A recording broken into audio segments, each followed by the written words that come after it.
Pay attention. The ferry leaves at 10 a.m. Roads are busy. Great. Dad, pack the boot. Suitcases, Tetris style. Yeah. Rosie, got your teddy? No going back this time. Honey, how's the car? Windows clean, car wax, carpets. I meant the tyres. Oh, sorted them at Quick Fit last week. Brilliant. If things go to plan, it'll be smooth sailing. Planning the perfect getaway this summer? Make sure your tyres are up for the job. Book today at quickfit.com or your local centre. Quick Fit. Drive away happy every time. DJ. At PlusNet, we think switching broadband should be as easy as flicking a switch. Switch. With One Touch Switch, our team will handle all the admin, helping you wave goodbye to your old broadband provider and get set up with us instead. Switch to PlusNet today and get fast and reliable full fibre. That's A++. DJ Plus. New customers only, 24-month contract, limited availability, terms apply. Get the new Samsung Galaxy Z Flip 7 and save £511. I heard it has Infinity Flex window. What is that? It's a super immersive front display. You can stay up to date when it's closed. Aye, and it fits in me pocket. Plus, stay connected even when you run out of data. All on the UK's best network. It's no wonder tech lovers choose EE. Introductory offer ends 14th of August. Savings across contract. Eligibility, credit check and terms apply. Credit by EE Limited. Verified best network at ee.co.uk/claims. You can't do much in under 5 minutes. Boil an egg? Sure. Cook a roast dinner? No chance. But comparing car insurance prices with mustard.co.uk? Easy. See what you could save in just a few minutes. Click mustard.co.uk. Authorised and regulated by the Financial Conduct Authority. See website for details. It's game day, and this is the home of Scottish football. It's Clyde 1 Super Scoreboard.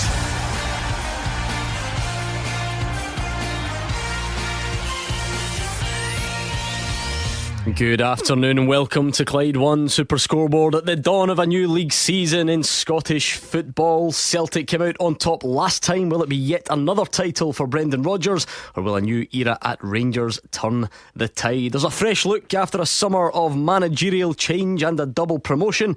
However, some things stay the same. Drama, excitement and controversy guaranteed from now until May. So strap yourselves in for the 25-26 season in the company of Gordon Duncan, Ross McCormack and Hugh Keevins. The long-running soap opera that is Scottish football has come up with a stunning storyline to kick off the new season. Brendan Rodgers has cast serious doubt over his future at Celtic Park and united the Celtic fans in anger behind the manager over what he knows to be an unsatisfactory transfer window. Now we have the remarkable scenario whereby there are Rangers supporters more optimistic about the start to the new season than some Celtic fans because of what's been going on at both clubs. We are back to the days of a draw's a disaster, a defeat's a catastrophe. Let's go, Dazzler. How much are you looking forward to the new season, Gordon Duncan? Incredible, not just that. Another year of bad predictions from us in here, plus the fact, a bonus for everyone that listens to Super Scoreboard, 7 days a week now, Hugh. Yeah. When did we ever think we'd see that? Looking forward to it, Gordon. Looking forward to see what sort of a team settles in quickly, the new squads, the new players, who's going to be the standout, who's going to be the first to get sacked. We like to bring that in at the occasion as well, but plenty of action this weekend. Ross McCormack, it's been a long summer, but we're back, we're ready to go. I must admit, Gordon, this is a day that I've been waiting on. The football is officially back, starting at Killie today. Looking forward to it. And really, I must admit, I am really excited to be sandwiched by such royalty in here today as well. Hugh Keevins and the Dazzler, so great to be here. My goodness, some people are easy pleased. Anyway, you are with us now until 6 o'clock today. The guys will be back tomorrow, like they alluded to, and this is the way weekends are meant to be from now until May. Every twist, every turn, every argument, every disagreement, we will cover the lot here on Clyde 1 Super Scoreboard. This is what Saturday afternoons are all about. Not much in the way of 3 o'clock action in the Premiership today, such as the modern way of TV kickoffs and all the rest of it.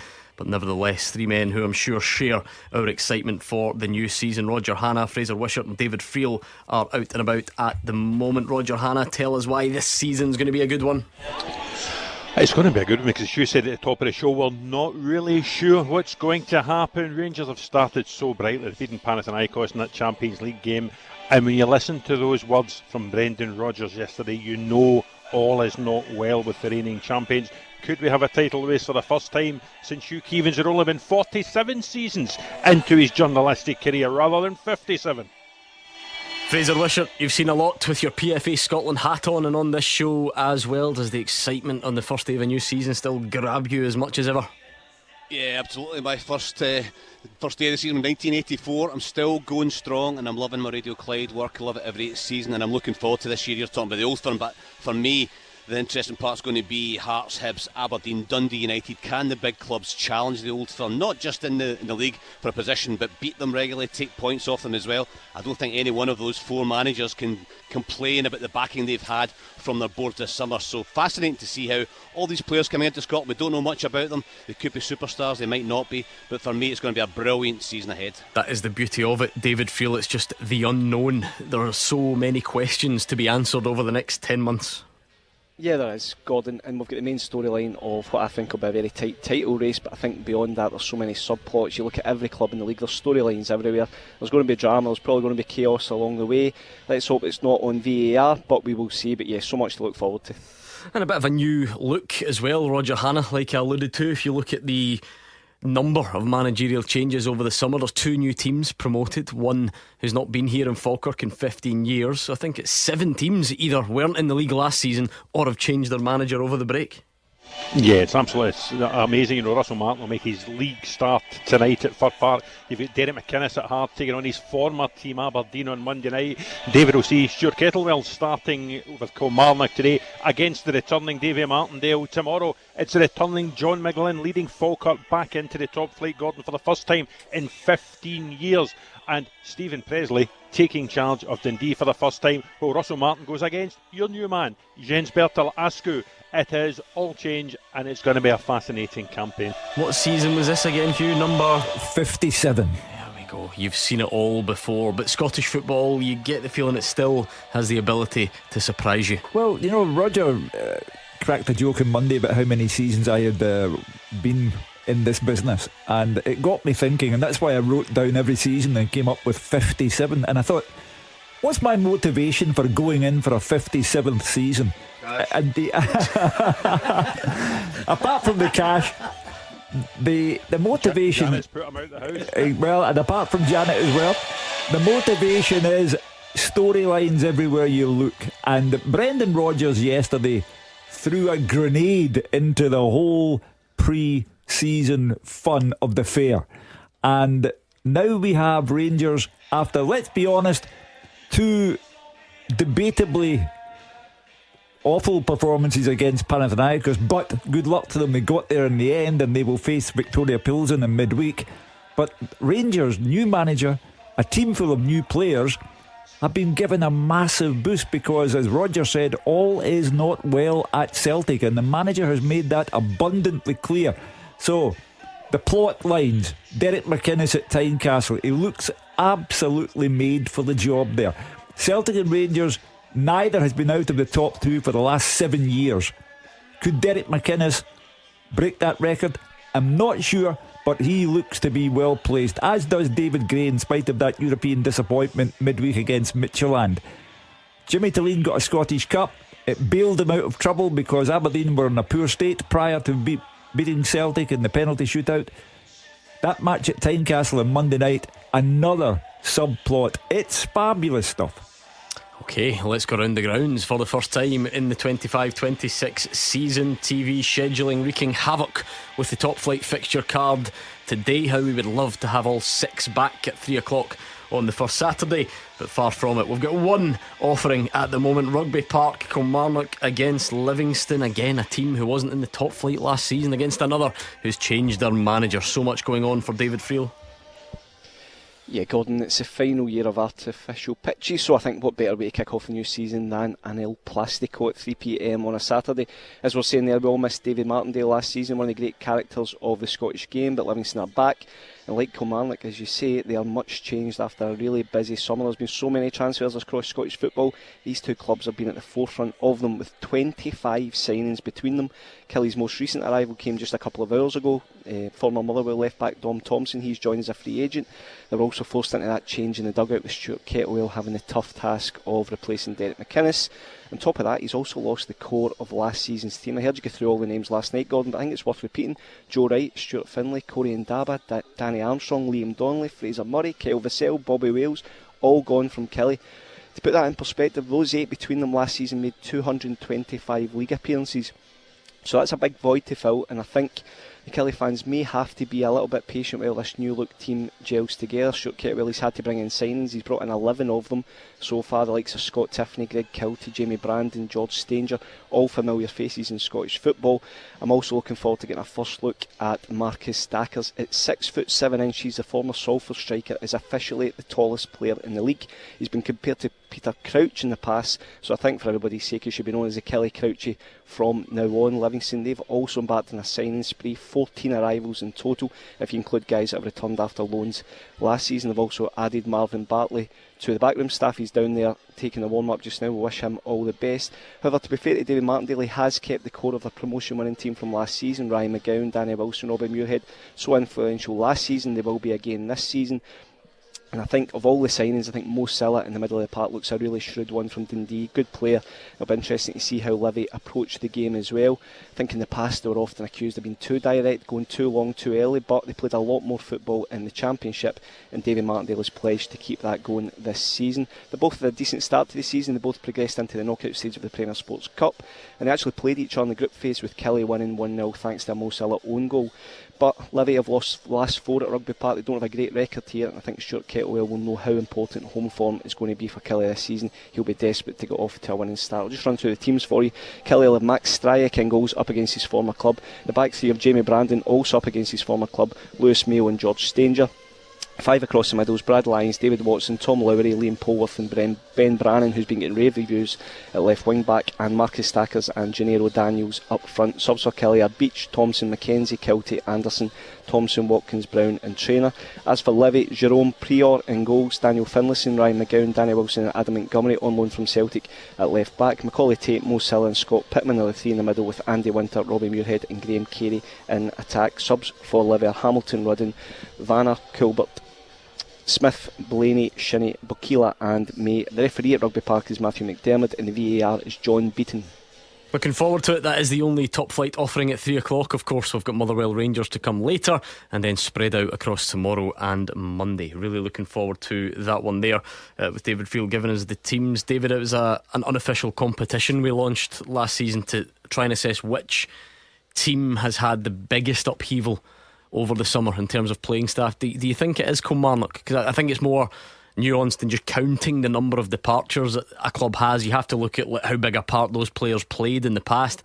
I think if you were to add up the total appearances from all of Kilmarnock's departures over the summer, it would be quite something. Yeah, it's huge. I think Dundee will run them close, Gordon, because I think Stephen Presley also inherited a squad that had pretty much lost an entire team. But if you look at Kelly, it wasn't just players, it's not just numbers, it's guys that were the core of their team, and also big characters as well. You know, Kyle Vassell, Stuart Finlay, Danny Armstrong, Corey Ndaba. It's huge gaps to fill, and I think Stuart Kettlewell, to be honest, you look at the team just today, it does look strong to a point, but I think he's still got a bit of work to do. And as I said, he's already brought in 11 players. I think Dom Thompson's a good signing. I quite liked him at Motherwell, and I think he'll come in and add something as well.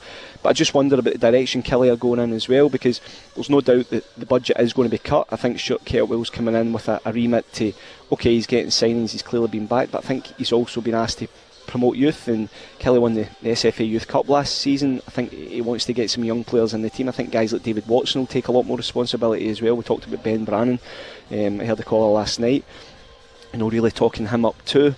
So I think there has to be a bit of mix for Kelly. I don't think they'll be spending the same money in wages as they maybe did in the past. I think they'll be looking to promote youth, but yeah, huge void to fill in terms of big influence and big characters.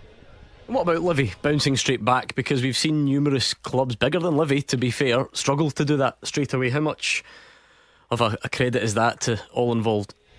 I think huge credit, because it's not easy to bounce back up, and it's also not easy to do it through the playoffs. But as I said, I think David Martindale, he probably was getting a bit drained towards the end of the sort of relegation season, and I think he started to make noises about, could he keep going? There was also a lot going on off the pitch in terms of the club ownership. Now that was ironed out over the course of the summer, and I think that's probably settled everything down. I think they've probably got a better infrastructure off the pitch. Marvin Bartley's back. You've got Brian Rice kind of moving up into a kind of technical director role.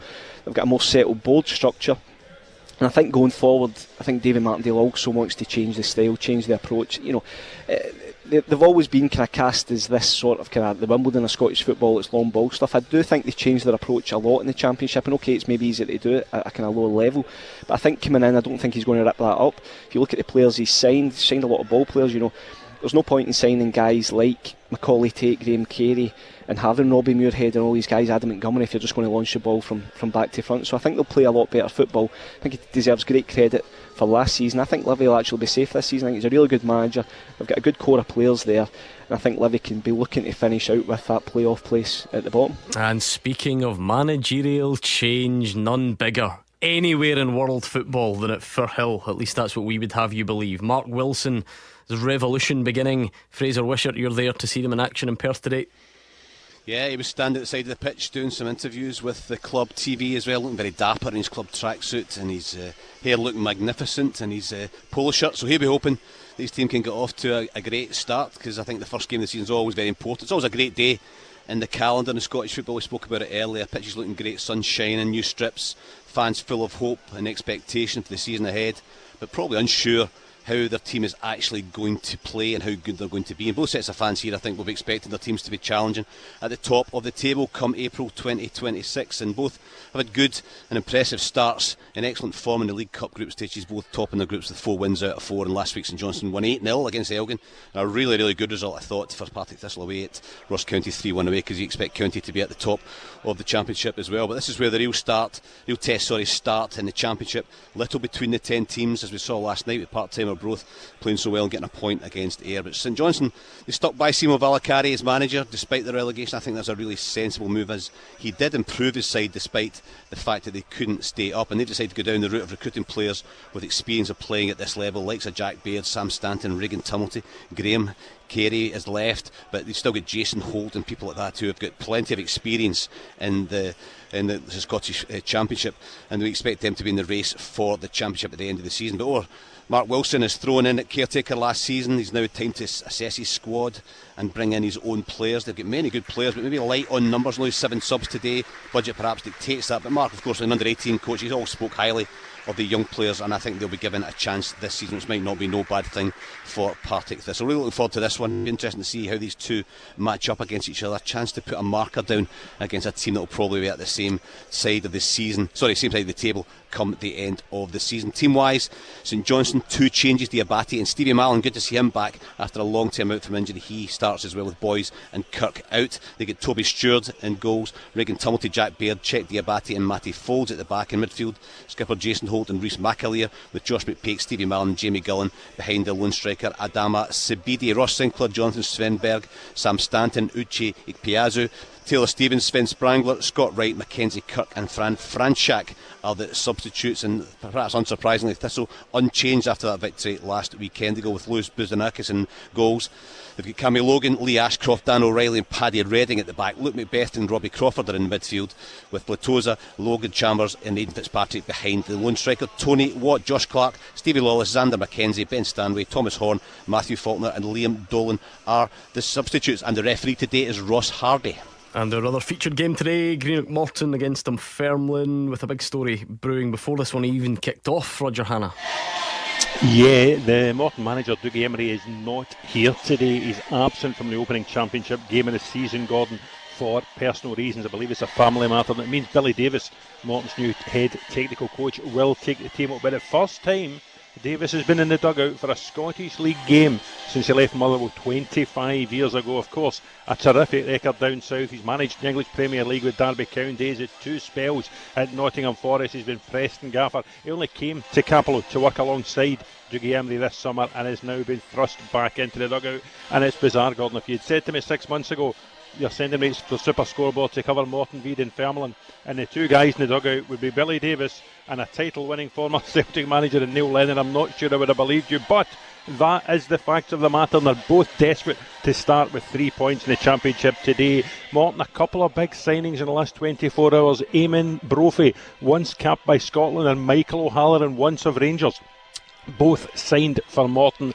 O'Halloran goes straight into the team. Brophy goes onto the bench today. There are 3 changes from the side that beat Clyde in the Premier Sports Cup last weekend. Ali Crawford, Grant Gillespie and Jordan Davis all miss out completely.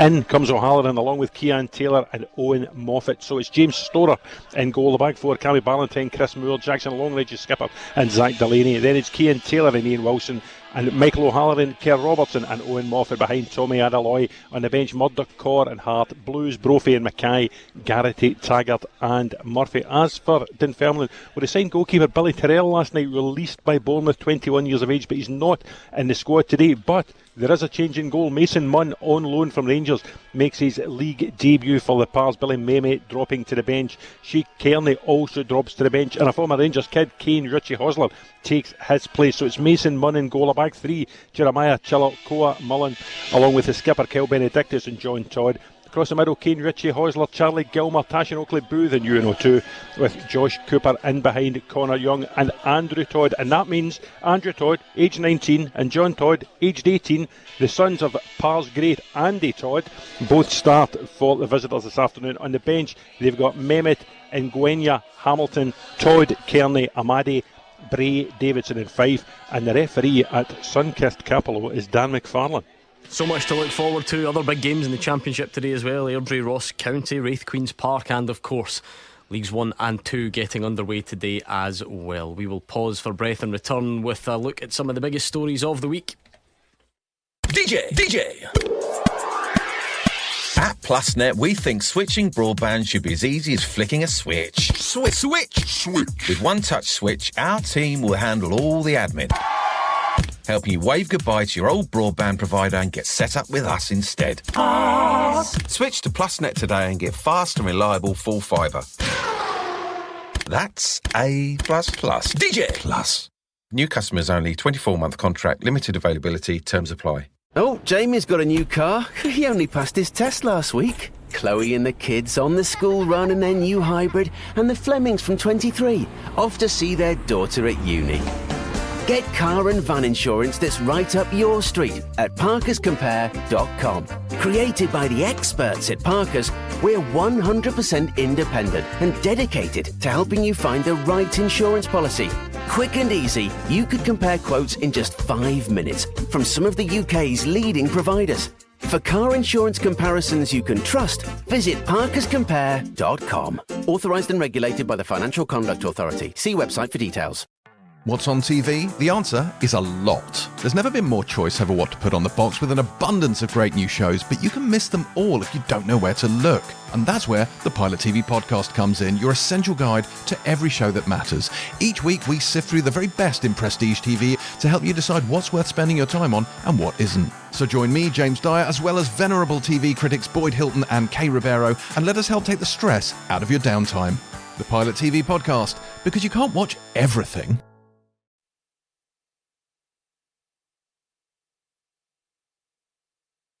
Scottish football's league leader. This is Clyde 1 Super Scoreboard. Hugh Keevins, Ross McCormack, Gordon Duncan in the studio on the first Saturday of the new league season in Scotland. I suppose technically it did get up and running last night with a share of the spoils between Arbroath and Ayr, but there's something special about the first Saturday 3 o'clock when the majority of teams get their league campaigns up and running. We've given you the team news from our featured matches. Of course we'll get to Motherwell Rangers a bit later on, but as always we tend to look at some of the big stories doing the rounds across Scottish football at this stage on a Saturday. So let's start with Brendan Rodgers yesterday. David Friel, you have been to many a Brendan Rodgers press conference. They're not all as exciting as that yesterday. What did you make of it? It's never boring, Gordon, put it that way. Yeah, it was fascinating. 25 minutes sitting with Brendan, and He clearly had stuff to get off his chest. I think he realised that it was the eve of the season. He was probably going to get asked at some point if there was any little update, as he will do as the weeks go on, over his own future, and he kept just saying this, a clear message to the fans, and he was pretty clear. There is no deal as things stand, even though he's had talks on the table, and even if there was a deal on the table right now, he wouldn't be signing it, because right now he wants to know that Celtic are going to keep progressing, they are moving in the right direction, and basically that he would get the tools to take the team to the next level. And as things stand, I don't think he feels that is the case. So I think a lot's going to depend on what happens in the next 4 weeks of the transfer window. I think most Celtic fans are probably getting a little bit agitated because there's this Champions League playoff coming up. And to me, in terms of the transfers, Gordon, it was an open goal for Brendan Rodgers yesterday, because he keeps talking about the numbers, the arithmetic, and Celtic have not lost Nicholas Kuhn. Jota's out. And right now, with all due respect, Celtic are going to start the season with Marco Tilio and Yang as two of the kind of main wingers right now. And I think Celtic fans, given the wealth of the club and the time they've had to get a replacement, and for Jota, who's injured, and Kuhn, who I think everybody knew was going months ago, I think to be getting into that start of the season with such a kind of dearth of options in the wide areas is causing a lot of concern for Celtic fans. There's still a wee bit of work to do. I think that it's a huge credit to the guys that are here, how well they've worked, but the squad will hopefully look again different come the end of the window. So I think it's very clear we need to improve in the front end of the pitch. That's the attacking department is always and always will be the strengths of my teams, and we've lost important players in that area, and we need to replace it. Players in that area. We would love to get players in earlier. There's no doubt I would have liked to have had players in now, but it's not the case. So I'm not going to kill my own joy and overthinking stuff. I focus on what's here. We know the work that we need to do, and it's my responsibility to convince the club that we really need them. And clearly I'm not doing that job as well as maybe what I can, but I will continue to pursue that because it's something that's really important for us. That last line, Roger Hannah's incredible, isn't it? Because you know the way this works, and I'm comfortable with it. There will be times, I'm sure, where people will listen and say, you're dramatising this, or you're making too much of it. Maybe he meant this, maybe he meant that, maybe it's not quite what it seems. But that last bit about it's my responsibility to push the board about what we need, and obviously I'm not doing a good enough job. That is box office stuff. It's absolutely terrific stuff. I mean, you actually need to listen to it a couple of times just for the penny to drop completely, Gordon. There's a great line in his stuff yesterday saying, I'm not there to maintain standards, I'm there to improve standards. And the clear implication in that is there are people at Celtic happy to maintain standards and not improve standards, because improving standards costs a lot of money. You would have loved Brendan to go a little bit deeper. I'm fascinated as to exactly who he believes is to blame for the delays in these incoming transfers.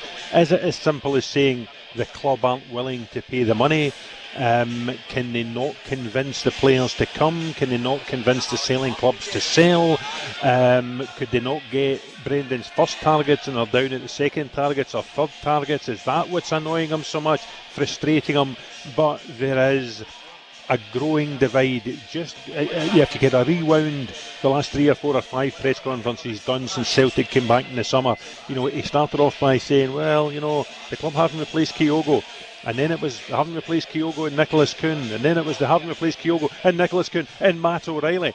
And now he reached a new height yesterday with that press conference. I think there were people inside Celtic Park unhappy that the manager has said those things, but the manager is saying what every single Celtic supporter is thinking. Because, Fraser, there is a very easy option there, I suppose, for Brendan Rodgers to say, as managers often do, look, we're trying as hard as we can, these things take time, and hopefully we'll be in a better position come the end of the window, and we'll deal with it then. I mean, he did say some of those things, but it was all the other stuff that went round about it. It just felt very deliberate, didn't it?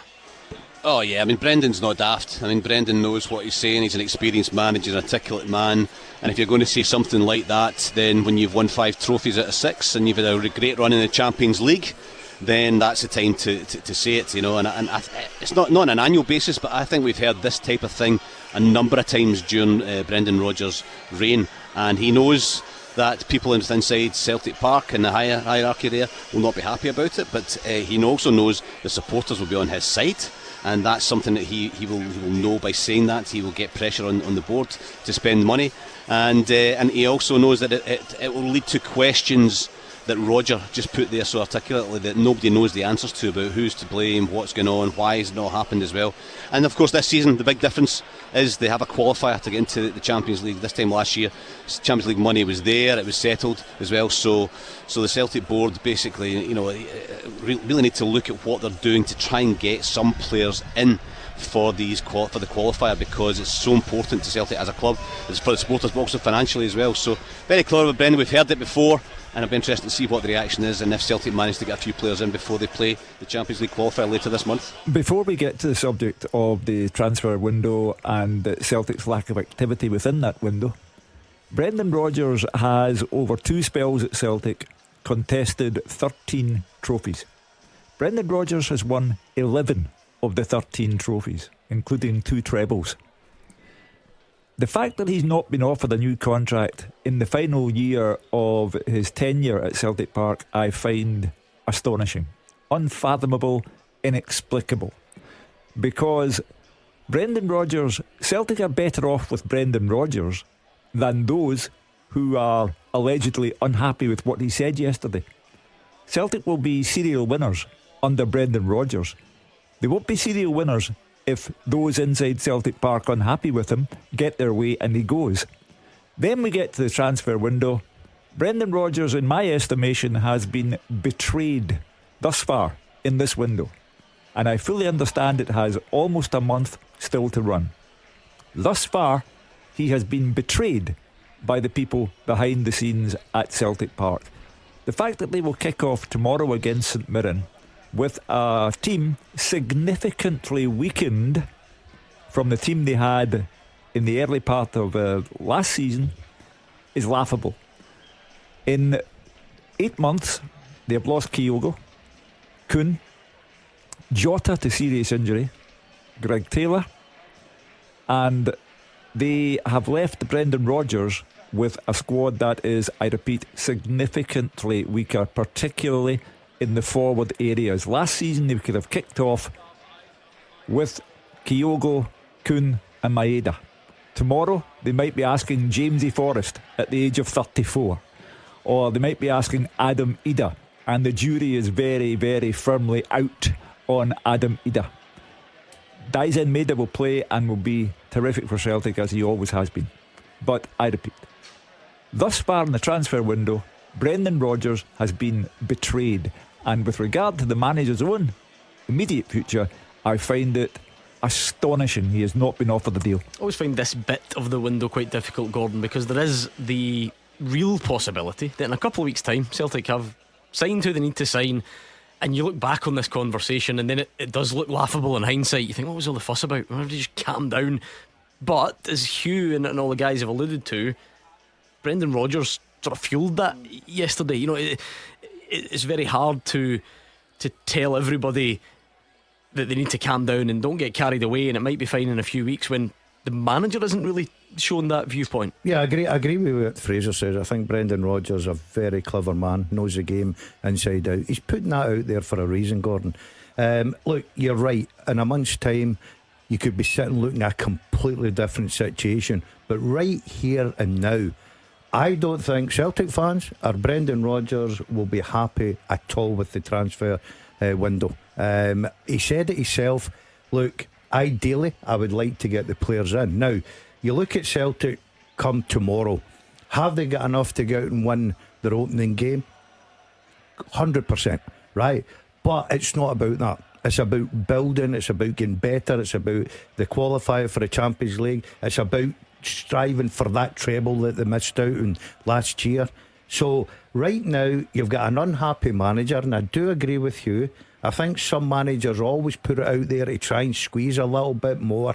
I think Brendan Rodgers so far has certainly not been backed by the board. That said, Ross, and this is not to diminish what Celtic clearly need to do in an attacking sense, but the arrival of Kieran Tierney means the defence is stronger than it was last season. That fair? Don't think that's controversial. If Nygren is going to play as one of the midfield three, then the midfield is stronger than it was last season. So it's really just that attacking area. Now it's a big area and it requires a lot of surgery. But actually the other areas of the pitch are not quite as concerning, are they? No, nowhere near as concerning. Brendan said it. The attacking side of his team is always going to be, the strongest points. I look at it differently. Listen, I can agree with what sort of everyone's saying, but you go back to Brendan's interview. He said he's not here to maintain, he's here to improve standards. Now, for me, looking at that, to improve the standards means the players that he's trying to sign or wants to sign have got to be better than what's already in the door. These players will probably be waiting. Now, I don't know if they are or they aren't, but my guess is they're probably waiting to see what happens with Celtic in the Champions League qualifier, because if these players are really good players, which they should be given what Brendan's saying, they'll be wanting to play Champions League football. So they'll be sitting there waiting, regardless of Celtic offering an extra £500,000, £2 million or whatever it is to get them in the door early. They'll be sitting there waiting, Gordon, to see, right, well, they're in the Champions League, let's get this deal done now. If they're not, then them and their agents will be going elsewhere. And that probably brings us back with David Field. Not to say Ross is wrong, but it opens up that whole other debate about, well, what market are Celtic actually in? Because you probably get Matt O'Reilly regardless of whether it's Champions League or Europa League, and you get Rio Hatate and you get Kyogo and you get Nicholas Kuhn, and these are the ones that have been really successful. Last season showed that you can throw serious money and it doesn't guarantee you a huge upgrade. So I've got this sort of fear that we'll never reach the end of the argument about what market Celtic are best shopping in. Yeah, I agree, and that's why I think this is quite a kind of complicated situation. And I think to go back to the question about the Champions League football and players waiting, he was actually asked, Brendan Rodgers was directly asked that yesterday, are you in for players who are waiting? He said no. He said the Champions League thing should not be an impediment to Celtic signing players. However, I think most of the players Celtic are in for just now or are looking at are maybe involved in European qualifiers for their team. They're maybe in the middle of seasons if it's Scandinavia their team, and I think Celtic, what he was probably getting at, Brendan Rodgers, was that Celtic need to push the boat out a bit more and pull the trigger quicker on certain players. I think it's all kind of mixed up in the same thing, but it comes back to the specific point he's making. He clearly doesn't feel he's getting the tools and he's getting the backing that he needs to take Celtic to the next level, and I think it leads to huge question marks over his future, both in the short term and long term. It's going to be an interesting couple of weeks coming up. Speaking of interesting, I have on my desk a folder, handwritten, still old school, of every pundit's pre-season predictions. You know, the one that you have to save, screenshot, stick up on the wall, do whatever you need to do, and then bring them up in May when they inevitably make a fool of themselves. We're going to do that next.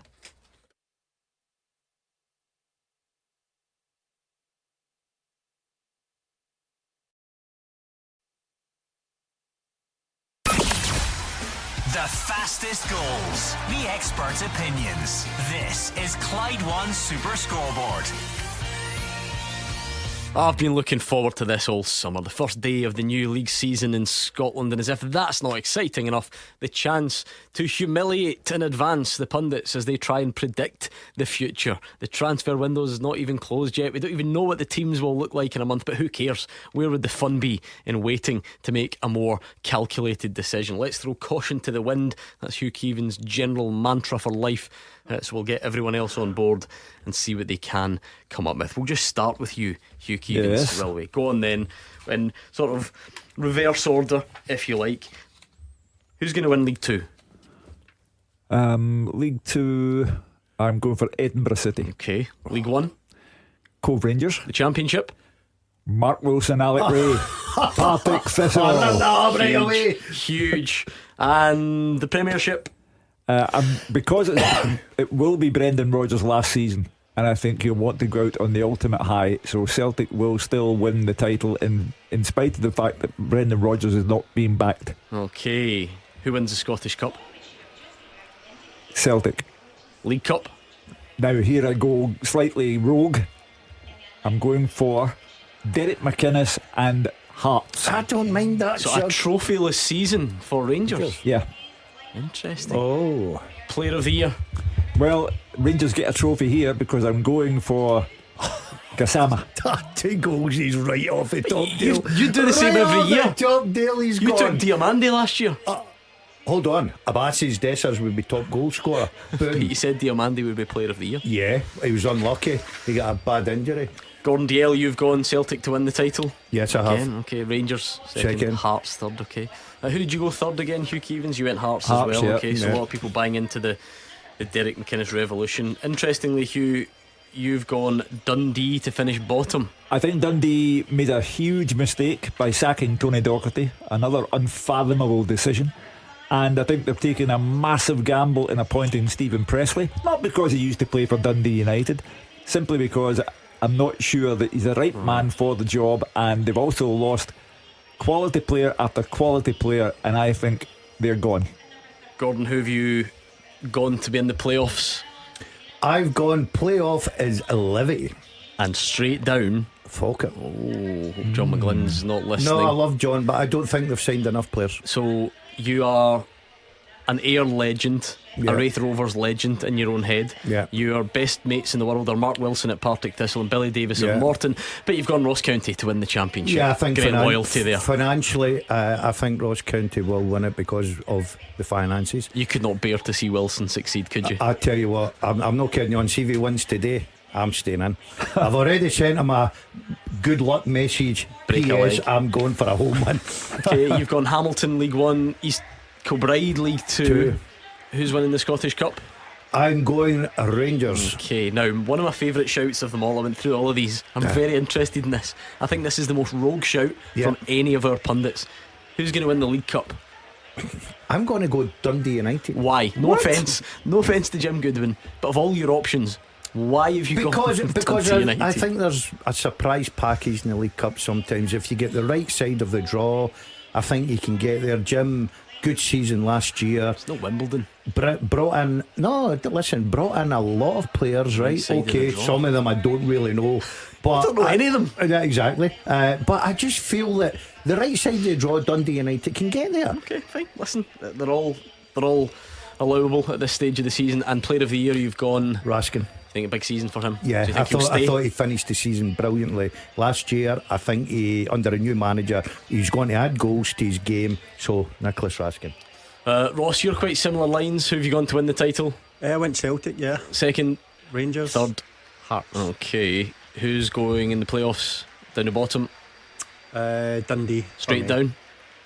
Livingston. Wow, big shout. Sorry, Marv. Bit of loyalty here though. Championship winners. Yeah, I went Partick Thistle. I like the way they've been tell looking. you what, you two really need to get a grip of yourself. I'll tell you what, I'll wine and dine you two if Partick Thistle won that championship. Hold you to that. On me.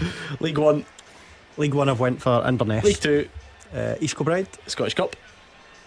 I changed it, didn't I, at the time? I put Rangers. I was going to give Rangers a trophy of the season, but I put them in for the Rangers Scottish Cup. And League Cup. Hibs. Okay, great season last season. And you're another player of the year. Yeah, and just to elaborate on this, my predictions were done a couple of weeks ago before this Who's guy your started player, on fire. Gassama. I seen him play a lot last season. Honestly, to be fair, Ross filled this out before Gassama scored any goals for Rangers. There you go. I seen him play quite a bit last season, and well, I'll tell you what, I'll take that on board. Anybody can say that Michael Moles is better than Larson. I'm definitely gone down your you'll need a sub. You'll need to put a sub on there. What if Raskin leaves? If Raskin goes, well, I need to put a sub on then. Yeah, Gassama. Okay, Roger Hanna, let's throw it out to the guys. Let's go Premiership first. Who's going to win it? Celtic will win it, I think. I think there's just too much of a gap between the big two for Rangers to close it in 1 year. Okay, Rangers second, I take it. Yeah, Rangers second. Third, I'm going for Hearts. No European football. Derek McInnes is a course and distance man in the Premiership, and they have a squad of about 35 players thanks to the analysis and the algorithms. Okay, so nobody yet tipping anyone other than Hearts, I think, to finish third. Who's in the relegation playoff? Playoff place, I'm going to go for Davy Martindale's Livingston. And straight down, I agree with you. I think Dundee, the total last season under Tony Docherty, and they have lost, if you wait for it, and I know you mentioned the turnover at Kelly earlier on, they've lost a back four of McGee, Shaughnessy, Portales and Larkesh. They've lost a midfield of Cameron, Mulligan and Silla, and they've lost a front three of Tiffany, Adewumi and Palmer Holden. They are in bother. Makes a good case. I should have known. Who's going to win the championship? I'm absolutely certain that they're so sure they're going up. They even gave everybody else a head start by dropping 2 points at Gayfield last night. United will win the league. Oh man, how do we have these people on the show? Ayr United, the only success Ayr United's ever had is sitting here. That's it. Good to see he's as humble as ever in the new season. League One, Roger. League One, Inverness County Thistle, despite the 5-point penalty to start with. And League Two, East Kilbride. I spoke to Mick Kennedy yesterday. I gave him the bad news that I had tipped them, and he says as long as I'm a better tipster than Hugh Keevins, he's quite comfortable with it. Give us both cups. Both cups. Rangers for the Scottish, Celtic for the league. Player of the year. Benjamin Nygren. Oh, okay, a new boy in to try and get the accolade. I quite like that. Right, let's go. David Friel, what have you got for us? Just run through them all. Celtic to win the league. I think it'll be tight, but I think Celtic will win the league. Rangers second, Hearts third. I will put Livy in the play-off as well, and I think to kind of continue the theme, Dundee will go down. Championship, I would have changed my mind, but it's in print in the Scottish Cup today. Ayr United to win that. I would like to revisit that one, to be perfectly honest with you. Cove Rangers for League One and East Kilbride for League Two. I think the two cups. I think Rangers will win the Scottish Cup, and I think Hearts will win the League Cup. My player of the year is also Benjamin Nygren. I think he's a great signing for Celtic, a real snip. And my bold shout, just for Hugh, is that Adam Ida will be top goal scorer in the Premiership. Oh, I like it. I like it. He's lost the plot. Are they extending the season? He's lost the plot. What about him trying to stick in with his gaffer by predicting Ayr to win the championship? That's I'll tell you what, Ayr one I'm taking used to out there as well. Unbelievable. So they need to extend the season into June and July for Adam Ida to be the top scorer. Surely Wishers. Oh, come on, Fraser, don't let me down. Please. What do you let you down? What do you want me to say, Daz? Well, don't say Ayr United are Partick.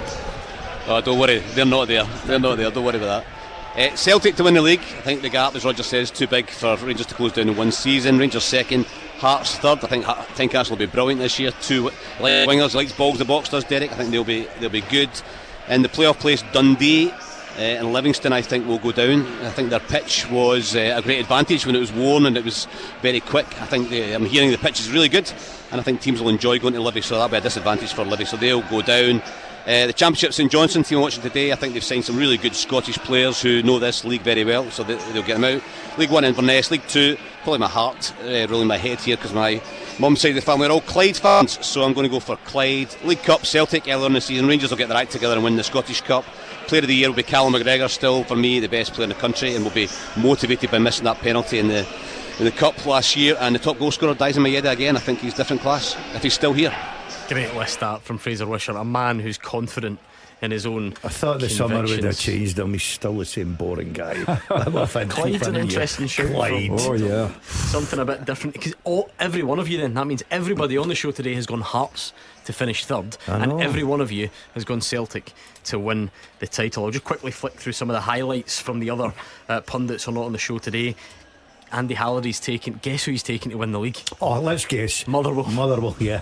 Rangers. He's the only one, I think. Is he? Well, to be fair, of our reporters, well, he's got to keep that. He's the only one. He's got to get himself inside Ibrox for nothing to watch the games, isn't he? Again, though, he's gone Hearts. Anything else that sticks out? He's gone Diomande, Player of the Year. Oh, I went him last year. He's gone Hearts to win a cup. Huge the same. Which one? The Scottish. Scott Allen, though, he's sticking with his. They all stick to their former team. He's the only one. Then he's the only one gone Hibs to finish third. And why shouldn't they? They were excellent. Exactly. I can't believe Andy's put Motherwell to be relegated. That's my problem. He's gone. Scott Allen's gone Hibs to finish third. Celtic to win the league. He's gone Hatate, Player of the Year. Oh, interesting. Simon Donnelly again. Celtic, Rangers, Hearts. A very predictable top three for you all. He's gone Kieran Tierney, Player of the Year, though. Not had a mention Simon has for him yet. And Championship, Celtic reserves. We can do Andrew McLean when he comes on the show. I know Andrew's the exact same as mine today. No, it's not. Apart from Dundee United. Player of the Year's a bit different. So there we go. We'll get him later. I loved Fraser because he just went neck on the line straight away.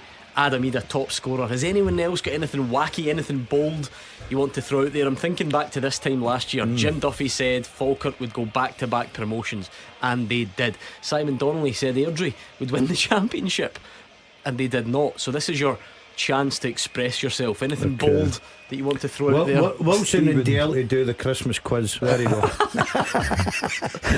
that one down in the record. Stephen Presley out by Christmas. Oh, it's funny that I was thinking 10-12 games.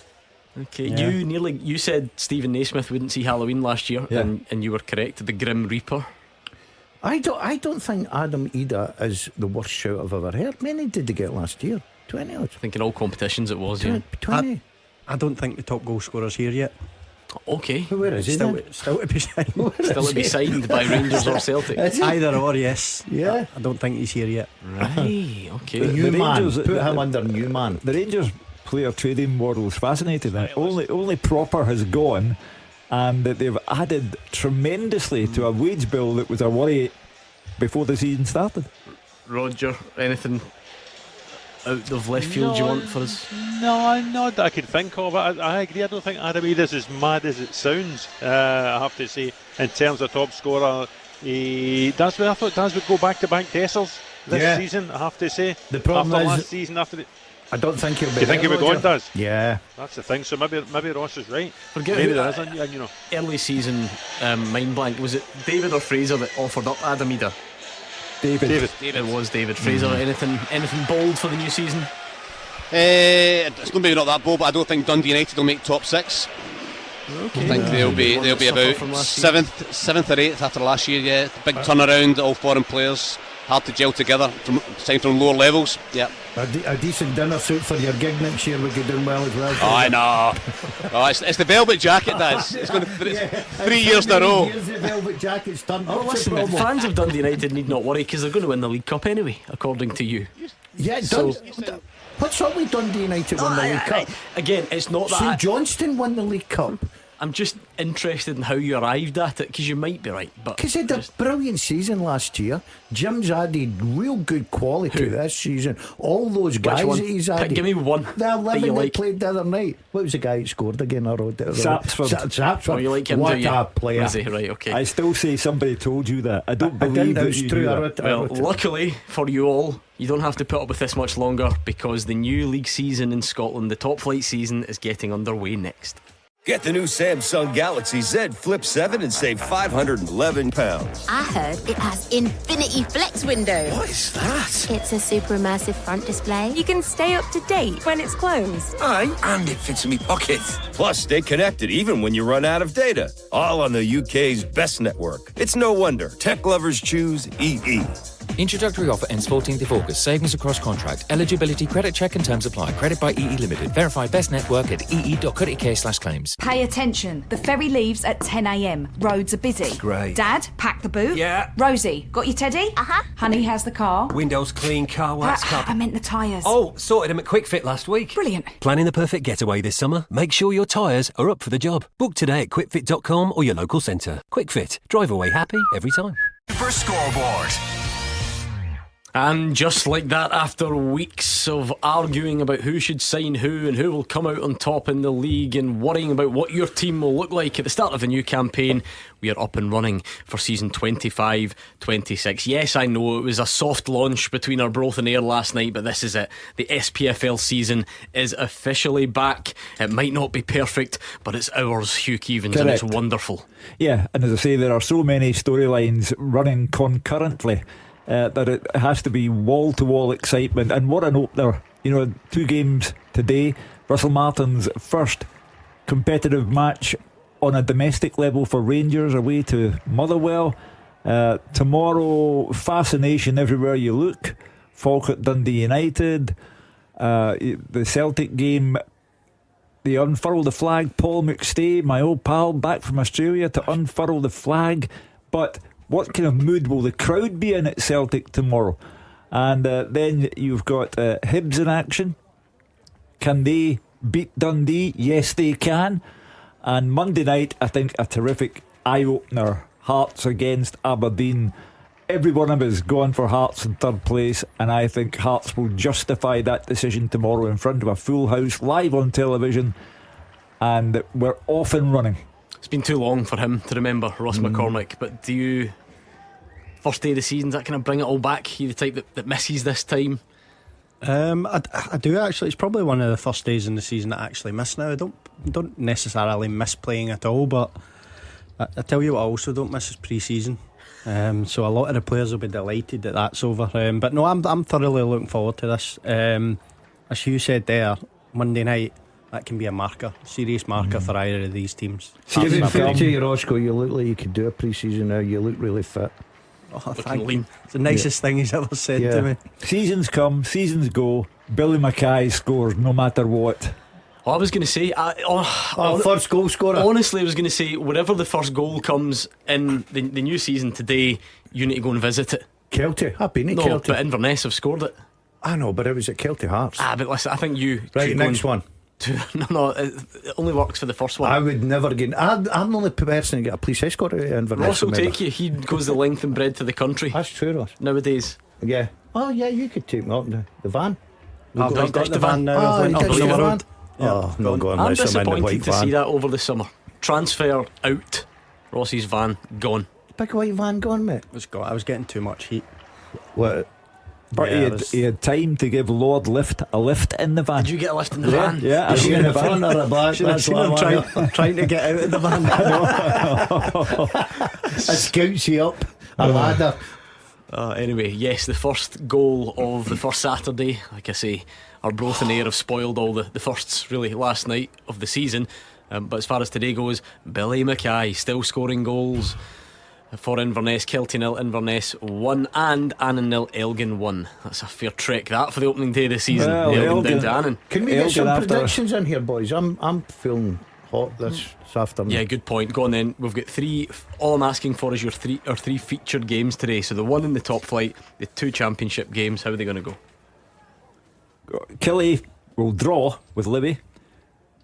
Partick Thistle will beat St Johnstone in Perth.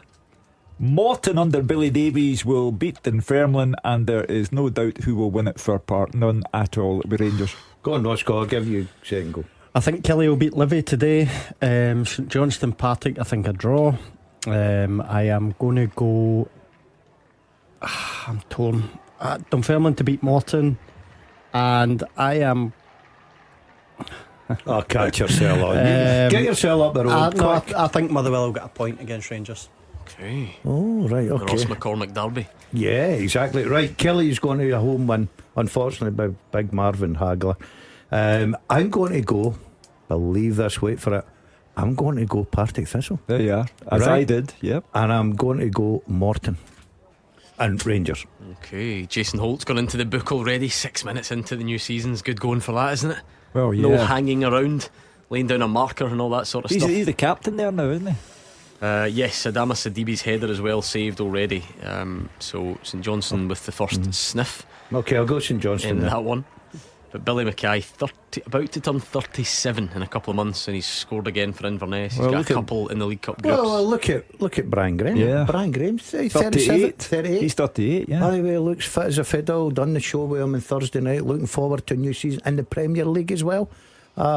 Be interesting to see how he does. Let's do this for the first time Okay. of the new season. Let's try and up the standard here. We need to try and catch the listeners out because they're just far too smart for us. So let's see what Hugh Keevins has been working on over the summer break. Get the new Samsung Galaxy Z Flip 7 and save £511. I heard it has infinity flex window. What is that? It's a super immersive front display. You can stay up to date when it's closed. Aye, and it fits in me pocket. Plus, stay connected even when you run out of data. All on the UK's best network. It's no wonder tech lovers choose EE. Introductory offer ends 14th of August. Savings across contract. Eligibility, credit check and terms apply. Credit by EE Limited. Verify best network at ee.co.uk/claims. Pay attention. The ferry leaves at 10 a.m. Roads are busy. Great. Dad, pack the boot. Yeah. Rosie, got your teddy? Honey, how's the car? Windows clean, car wax I carpet. meant the tyres. Oh, sorted them at Quick Fit last week. Brilliant. Planning the perfect getaway this summer? Make sure your tyres are up for the job. Book today at quickfit.com or your local centre. Quick Fit. Drive away happy every time. The first half teaser. With the scottishsun.co.uk/football for the best football news and opinion online.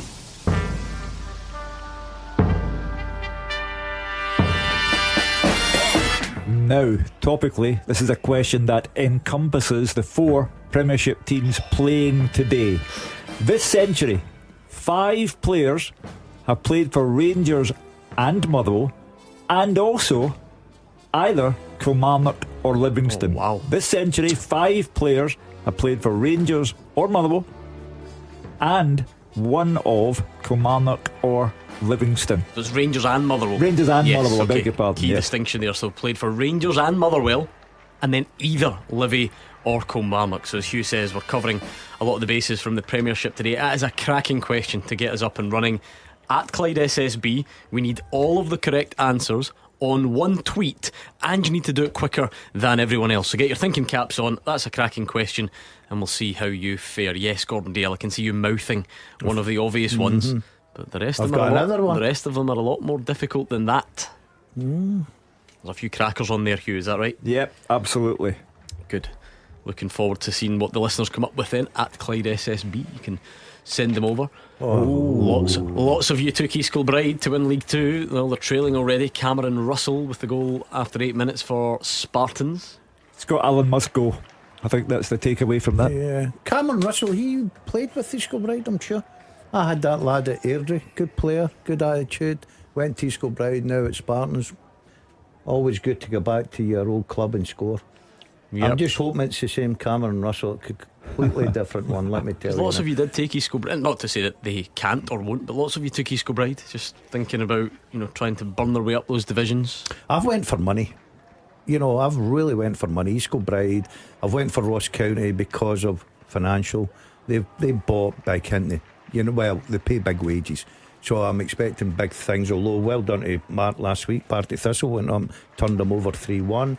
That have got a difficult start to the season at Airdrie. But I just think financially in the squad that they've got, they'll be good enough to get out of that championship. Well, we shall see. Like we said, some goals going in down the divisions. We've only got one Premiership game today, so a bit of a tense wait to see what the first goal of the new Premiership season will be, who it will go to, who it will be scored by, what it will be like down on the AstroTurf there at Kilmarnock. The last season, as things stand, that they will be permitted in the top flight, of course. Something to bear in mind. Interesting what Fraser had to say about Livy's new pitch being so good. It's no longer an advantage to Livy to play at home because other teams will enjoy and thrive on the new pitch. Yeah, it is going to be, because interestingly, I think Falkirk's gets a lot of praise for being a decent surface, and Livy's is then a new version of it as well. Maybe we've been bogged down in recent seasons because Livy's previous pitch wasn't good, and Kilmarnock's maybe this season will be a slight shift. Maybe once you see what a so-called good AstroTurf artificial surface looks like, maybe it will change a few attitudes. Maybe not, of course, but yeah, going to be outlawed by the end of this season. And I have to say I'm quite happy about that, although I do take on board we had one caller last night defending artificial surfaces by saying that his team had played on some really, really ropey grass pitches. But I think in the Premiership, in our Premier competition, should be grass pitches. I agree with you. The only thing I will say in defence of it, it gives the younger generation opportunities, because to find good grass pitches, some first teams I know in the Championship are struggling to find good grass pitches to train on. So if you're going to look I think that might extend to some Premiership teams as well. So if you look at trying to bring your youth through as well, and you've got that AstroTurf there, there's it's playable most times in it, apart from when the weather goes below a certain degree. But I totally agree with you. I think for our Premier League it should be grass pitches. Astonishing how many Super Scoreboard veterans are out there today managing. There's Jim Duffy, Queen's Park, one up at Wraith Rovers. Jim's not a manager, is he? Well, he's assistant manager at Queen's Park. Well, he's not a manager. Well, he's assistant manager. Yeah, but you're saying managing. He's assistant manager. He's assistant managing.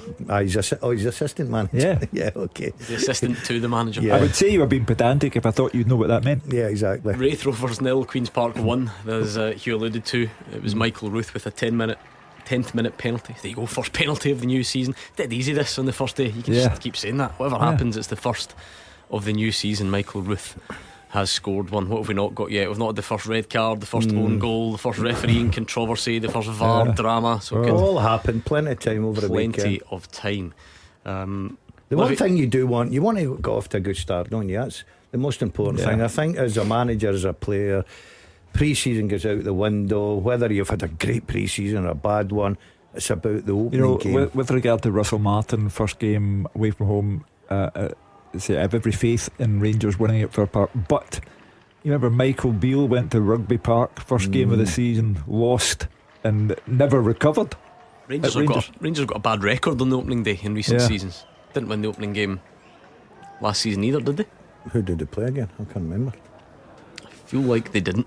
Feels like there's been a few seasons recently, maybe 3 out the last 4 or something like that, where they managed to not get off to that positive start. Yeah, they drew at Hearts, remember, last season. 0-0, yeah, of course. That was when we thought, and Hearts looked really, really good that day, and it didn't quite pan out that way, as you say, Hugh. The season before, Rangers lost to Kilmarnock. It was 1-0 down there at Rugby Park. They did manage to win it the season before that, going away to Livy, but it is something that has sort of hampered them at times. Remember a Hearts fullback who was brilliant. Gerald Taylor, we thought he was the next Cafu, he's got to be, and then he was homeless. What's ever happened to him? I thought I'd seen him in Asda. We should play that back. That last week. No, seriously, the last season's show, we were raving about that guy. Yeah, exactly. Goal flashes with M&D Green Pharmacy. We've got a goal in the Championship, and it's for Partick Thistle, taking the lead away to St Johnstone. Mark Wilson's Partick Thistle, as they shall be forever known, or at least for now. And Aidan Fitzpatrick has got the Jags up and running. He turned home a low-driven cross from Cammy Logan at the back post. Remember, Thistle 4 from 4 in the League Cup group stages. They have been flying, and they've taken that into the league. It is against the run of play, according to Fraser Wishart, but nevertheless the Jags are in front. He was telling me the other day he's working on the counter-attack. Obviously he's a genius. Look, I look at that Championship, and apart from Ross County with their money, nothing really stands out for me. I think Partick 1 to 11, their strongest, are as good as any, but over the course of the season he'll probably have to dig in deep, depend on some young kids, which is great to see. But a great start for Mark. When you take Roscoe and me out because we tipped Partick Thistle to win the Championship, I want you to take us to the hospitality suite at Firhill. I can get a mile within Firhill. I get chased, let me tell you, after my predictions. There's a good signing. Dale Carrick has scored for Stenhousemuir to put them 1-0 up against Alloa. Dale Carrick's signing was announced at 11 o'clock this morning. Wow. From Stirling Albion. So he's gone straight in and shown why. And speaking of Stirling Albion, they've taken the lead as well. Edinburgh City 0, Stirling Albion 1. Russell McLean with the goal there. Well, good start to the day. We're only 16 minutes into the new season. The goals everywhere. 1-1 flashes. One each. With M&D Green Pharmacy. One each. Mark Wilson's Partick Thistle have been pegged back. He was working on the counter-attack, but he forgot about the defending side of it. How many times did we stand in here and tell him that you have to be switched on when you just score a goal? You know, you're most vulnerable when you've just scored and all that sort of stuff. So Josh McPake, there's a family link there, I'm sure, with Mark Wilson as well. I'm sure there's a sort of distant family member who's equalised for St Johnstone. Interestingly, right, Sky TV have got St Johnstone 1, Partick Thistle 0. Was Fraser at the game? And Jamie Gullen with the goal. But no, listen, I would trust Fraser with my life. It's 1 each. It is Gullen though. There we go. It's not Josh McPake, so forget the family connection. Jamie Gullen with the goal. We are level there. St Johnstone 1, Partick Thistle 1. East Kilbride have equalised as well. Keir Foster on 16 minutes against Spartans. Scott Allen must stay. Yeah. Is Fraser correct there? Oh, there it's there. Yeah, we've got it. Wow, the video printer is all over the place here. We think. Anyway, it's 1 each. Partick Thistle up there in Perth, and it is 1 each at the moment. Good game for Fraser. Goals already. We're getting any reports on from Morton, Capello. We're getting any from Kelly. Incidentally, does this mean that Fraser has to go and interview Mark Wilson at time up? Absolutely. Yeah, why not? Can't wait to hear from him. Or too boring to have some interview. Oh, put that one out. Keep the teaser answers coming in as well, please, at Clyde SSB. It's a cracking question to kick you off in the new campaign. Let's see who can beat that. That's a good one for the CV. The first winner of the first half teaser in the new season. Will I repeat the question? Yeah, go on then. This century, 5 players have played for Rangers and Motherwell, and one of Kilmarnock or Livingston. So name them. 5 players this century have played for Rangers and Motherwell, and one of Kilmarnock or Livingston. Yeah, get your answers in, please. I really like that question. I think lots of you will make light work of it. I reckon I was looking to see about your opening day exploits. Do you ever remember scoring in the opening day, Ross McCormack? I'm going to guess no. No, I don't. No, I do. I think I only done it once, to be fair, for Leeds at home to Brighton. I was thinking about it earlier, actually. Right, okay. When Rangers last went to Fir Park opening day of the season, was that when Paul Le Guen No, just that came was a to, couple ago. So they did it under Pedro Caixinha when Graham Dorran's got a double. But that was certainly one of them. Were you there at that time? Yeah, I remember that. I played that day. I just signed from Rangers. That's when Charlie Adam came into his own. He was phenomenal under Paul Le Guen. Was that not an There's a Motherwell one here. Maybe you missed the first game of the season, but he's Motherwell 2 Inverness 1 2007, a last minute penalty. Me? Yes. You. Oh yeah, you. I can't remember. The late great Phil O'Donnell scored. In fact, so Inverness were winning until the 80s. They took the lead in the 82nd minute, and you boys turned it around. Phil O'Donnell, then you scored a last minute penalty. I can't remember that. This guy. You can't remember that? No. I mean, he doesn't remember anything from his career, but that's unsurprising, and it was a while ago. I thought you would remember that. Scored a hat-trick in the first game against St Mirren. The champion. St Mirren got relegated. We played them at Stars Park 7-1. It would have been more, but I went off after 35 minutes with a calf injury. Goals are absolutely raining down in the. There you go. Lower There's divisions. the champions there. Yeah, well, certainly one of the favourites, perhaps the favourite. You look at the squad they've got. It's Airdrie 0, Ross County 1. Akil Wright, one of the players who was in the Ross County team last season. There's a few still there. You look at Conor Randall, Ross Laidlaw's in goal today. Some of the recruitment, Declan Gallagher and Ross Docherty, who both played major roles for a Dundee United side that had a good Premiership season. Ronan Hale is still there. I would imagine a lot of Premiership teams wouldn't mind. I think that's the having most Ronan Hale. important one, Gordon, is in that championship. It's very tight, but a goal scorer gets you out. Gary Mackay-Stevens starting today. Nicky Clark only amongst the subs, along with Jordan White. The Ross County squad looks very strong, although Partick Thistle did go up there and win in the cup. Handy when you've got Roy McGregor there, owner of the club, got a few bob, and he's clearly wanting out of that division in a winner. And he looks like he's made a very, very handsome start. Adam Montgomery, the Celtic youngster on loan. At Livy, the deflected shot saved by Max Stryek, as a former Livy keeper as well. Montgomery's been very good. He's kind of moving into the middle of the park from left back a bit, as is the modern way. Inverted fullbacks. We can't boast anything like this yet, but that whoever Brandon Comley of Walsall may be sent off after 21 minutes in the new season, that's magnificent. Especially if you're him. You know what I mean? Pre-season just too much for him, and just get out of there. Right, still no real drama yet in the Premiership. We've got a few goals in our Championship games and beyond. We'll wait and see. Maybe it'll just burst to life between Kilmarnock and Livy. Sorry. But interesting to see, Gordon, because there are so many teams with new managers and all interesting in their own way. I think that the narrative surrounding Stuart Kettlewell is just fascinating, because actually Over the Piece did a pretty good job at Motherwell. His CV will look fine. Similarly, certainly early on at Ross County, but then I think the way he left Motherwell and what he said and what the fans felt about him, and there was a lot of complaints about the style of play and so on, and it really just all put the spotlight on him. Whatever his next job was going to be, he was always going to walk through that door with people saying, okay, what are you going to do if the fans give you too much stick? What your family going to do? You know, all that stuff. So interesting to see how it plays out. Yeah, listen, I'm delighted he's back in the game. I like Stuart. You're right, Gordon. He left Motherwell in difficult circumstances. I thought Kilmarnock's a good fit for him. The fact that I think they needed freshness as well. Derek had been there a few years. He had moved on to Hearts, and when he had got appointed, we got a lot of phone calls from Kilmarnock fans not happy with the appointment. But I do believe Stuart believes in his own ability. He's been backed. He's brought in some players. It'd be great for him to go off to a great start today. But David Martindale, we know what like he is. He's a Foxhall character. He knows how to set up a team. He knows how to get a result. Him and Marv. So that'll be. I think that'll be tight. I think one goal will probably win that. I do wonder if we'll see something different from Livingston. You know, they've gone down to the Championship. Maybe the shackles off a bit and been able to so-called play a bit more.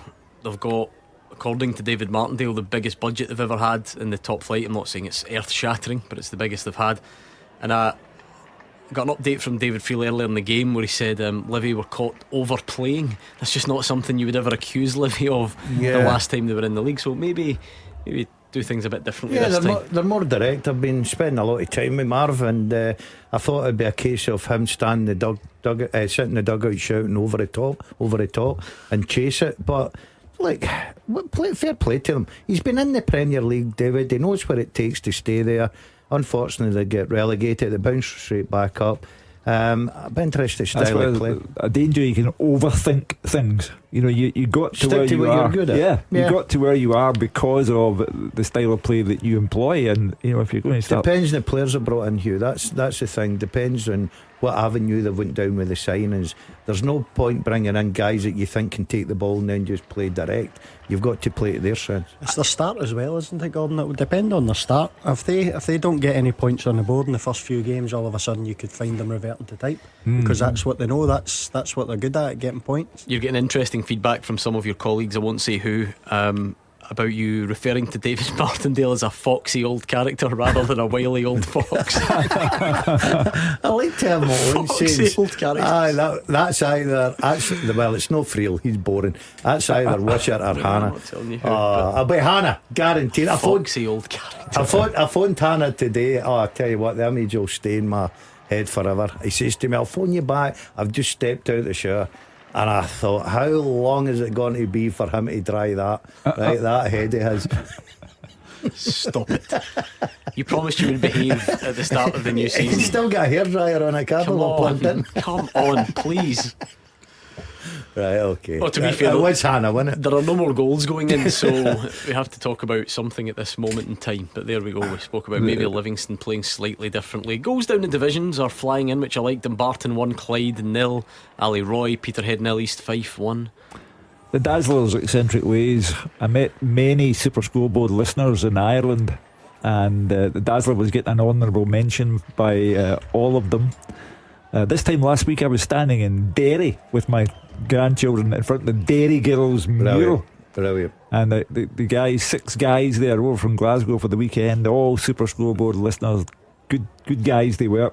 And even in Sligo they talk of you. He's a worldwide celebrity. I told you my summer was, as much as I appreciate people being nice and wanting to talk about the show, I would say my summer was verging on ruined. By everywhere I went, people would say, "Where's the Dazzler?" And I'm like, I don't know. Why do you think I want to talk to him in my spare time? I'm trying to avoid the guy over the summer. The worst was see the golf, the Scottish Open, because it's like so busy. The number of people said, "Where's the Dazzler?" I felt like wearing a sign. But the most creative one, airplane. Well, someone did say they were on your flight and told me, they gave me feedback about the way you were behaving on said flight, but I'll leave that out. I was ordering a toastie of all things in St Andrews. You'll know the spot by the beach that everybody loves, and a guy leaned over and said, "What toastie did you get, pal? Is that a Gordon Dalziel special?" And I'm thinking, what does that even mean?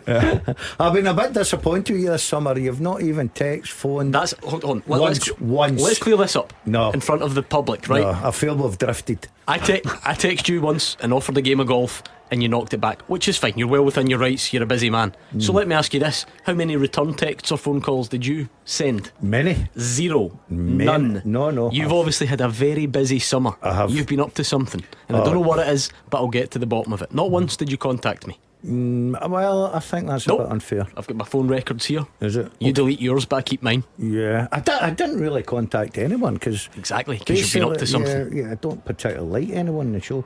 I think he's been up to also, something. Gordon, you were in Portugal for what felt like about 5-6 weeks. 10 days. 10 days. That's So all many it was. updates. We can only afford 3 days in Blackpool, mate. Tony Christou tribute.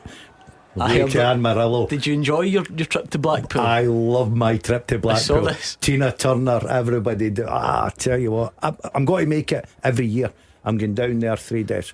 I had a real chuckle to myself when I saw you put up a selfie of you in front of the tower. Oh no. Goal flashes with M&D Green Pharmacy. St Johnstone have taken the lead. Definitely Josh McPake this time. So just rewind what I said about some sort of distant relative of Mark Wilson's. But anyway, St Johnstone 2, Partick Thistle 1. Josh McPake with the goal. Well, at least Fraser's got the game of the day so far. Yeah, good goals. Goals going 3 goals, not half an hour played yet. Yeah, I think I went a wee bit too early there with Christmas quiz. Can we bring that back a bit? Halloween quiz. Yeah, he'll be standing there knowing what's going on in this studio. This is the thing. St Johnstone would be massive favourites over Partick. Yeah. Thistle have done well in the League Cup groups, and hopefully for Mark's sake they can keep it going. But I think you look at the squads and the budgets, I think Thistle are quite stretched already going into the season. Gordon, I think Mark going up there with Alex today, see a point. I think they'd be absolutely delighted with that. It's a difficult start for them. They've got a few difficult games coming up. They play Morton, then they've got Roger and David's tips for the championship, Ayr United, and then Ross County. So, and they're playing St Johnstone today. It's a very difficult start. Hugh, people are now getting to grips with your teaser. Remind us of the question if you can. This century, 5 players have played for Rangers and Motherwell, and also one of Kilmarnock or Livingston. It is a cracking question. Let's try and do some wrong answers and help people out. So S. Barry wants to throw in Stephen Hughes. Nope. Bob Malcolm. Nope. So they're both lacking the Livy or Kilmarnock bit. Similarly, one of the recent ones, Jake Hasty. Nope. Never Livy or Kilmarnock. Blair has given it a real good go, but Kenny Miller. No. Played for everybody else, but was never lucky enough to play for the Steelmen. Craig Patterson, just time wise, we're a bit off there. Some really good answers coming in though. Let's see, Maxie, that looks a pretty good list to me, Maxie. Tommy's Cardigan wants to give Robbie McCrory a shout. No. Again, hasn't played for Motherwell, so keep going at Clyde SSB. Of course, we spoke about the teams who've had a big upheaval over the summer. I think one of Kilmarnock's best players last season was Fraser Murray. He's opened the scoring for his new team, Wigan, at home to Northampton. You know, we said about maybe Livy would play slightly differently this season. David Friel was telling us that not too long ago, Livy had 70% possession in that game against Kilmarnock. Wonder how much you would have, or how often we would have said that in times gone by. Neither team wants to start first day of the season with a goalless draw. You're looking to make a bigger impression on the first day. See, that's why I'm more cautious than you. I always thought, even if you draw your first game, I think that's as long fine. as you don't just get a little point on the board and take it from there. A point Depends on the who you board are, and a clean obviously. sheet you'd be happy with. I think obviously the big teams have got a bit more expectation on them. But keyword guesses coming on that teaser please as well, whilst we await our first Premiership goal of the season. Maybe it won't happen. Remember that last season we had to wait to Sunday for our first goal, I'm sure. Oh, that won't happen today. You think there'll be a goal at Rugby Park? Or Fir Park. Fir Park, yeah. But that happened last season because we spoke about Rangers going to Tynecastle. There must have been others, and then was it not the Dundee derby the following day? Yeah. We had to wait for the first, and that was a brilliant start to the game, end to end, and both teams scored. Oh, East Kilbride falling behind again. Yep, East Kilbride 1, Spartans 2. Mark Stoll with the goal on 29 minutes. It's just a timely reminder for East Kilbride that there are levels, and they've gone up into the SPFL level, and going to have to work for everything they get. Yeah, not going to plan for them so far. 2-1 down at home with about half an hour on the clock. Don't forget, we are building up to the game at Motherwell against Rangers. We'll do that as the show progresses. We'll get team news and all the rest of it. Andrew McLean is heading out there. We'll hear from the managers. We'll get a flavour of the build-up. We'll get stuck in with all your thoughts and feelings on it as well. And then a huge day to come tomorrow and Monday, Hugh Keevins. As you said earlier, storylines everywhere you look. Yeah, apart from the on the park with Hearts and Aberdeen in what I think will be a terrific game at Tynecastle, Celtic in that Champions League draw, and we're very interested to see what goes on at Celtic Park tomorrow because of Brendan Rodgers' press conference yesterday, and I'll be very interested to see the reaction to the draw, because it will immediately encourage supporters to say, we're light. If you don't qualify for the Champions League, then there'll be further discontent, and Celtic will have to move quickly to get players in. I don't know what happens behind closed doors at Celtic Park, but I'm sure they will not just go through the rest of the transfer window without bringing in some quality. I know that the fans are disappointed, rightly so. Brendan Rodgers disappointed, rightly so. But I do believe they will bring in a few players. They've got to. They can't let the window close with the squad they've got. Yes, the squad they've got just now is good enough for Scottish football. There's no doubt about that. But going forward in the European campaign, looking for another treble, that's what Brendan Rodgers looks to do, then he needs more. It was the deliberate nature of Brendan Rodgers' conduct yesterday that took me aback, because your last press conference before your first game of the new season, you are the defending champions. Paul McStay's over from Australia to unfurl the flag, and it should have been a joyous occasion, but Brendan Rodgers deliberately chose to highlight the disconnect, the current disconnect between him and whoever's responsible for Celtic's recruitment. They're going to have a problem, aren't they? The longer they leave it in this transfer window, the selling clubs are going to know fine well that Celtic are getting desperate. They've got a lot of money to spend, and the prices are going to be significantly different. I think it probably happened last year when you think Adam Ida, for sure. They probably overpaid there, but they had to do it. I think something similar might happen if this goes on any longer. See, the problem with the board there, you touched on Adam Ida, overpriced 9 million. You bring in Ingles, 11 million or 20, Trusty 6, 26 million in 3 players. Now, are you sitting just now? I like Ingles. I think in time to come, I think he'll be a real top player. But are you sitting there now saying, well, the board have spent 26 million in these 3 players? Did they get value for money? No. Well, you look at the other midfielder that they brought in this year, Nygren. How much did they pay for him? And he's looks as if he's probably going to be in the starting 3 ahead of an £11 million signing. So it's not always about how much you actually pay. I suppose one way of looking at that might be, well, whether you think the contribution was as much as you thought it would be, those guys did all contribute to a season in which Celtic progressed in the Champions League for the first time. And we said scored 20 goals, right, or whatever it may be. But I don't know if the board are sitting looking thinking, are we going to go and keep stretching to 10, 11 million? I know the problem for the board is quite simple. Everybody knows they've got money, right? Whether it be Celtic fans, whether it be Brendan Rodgers, and you quite rightly said, if you're going to buy a player off a club know they can stretch you for another couple of quid.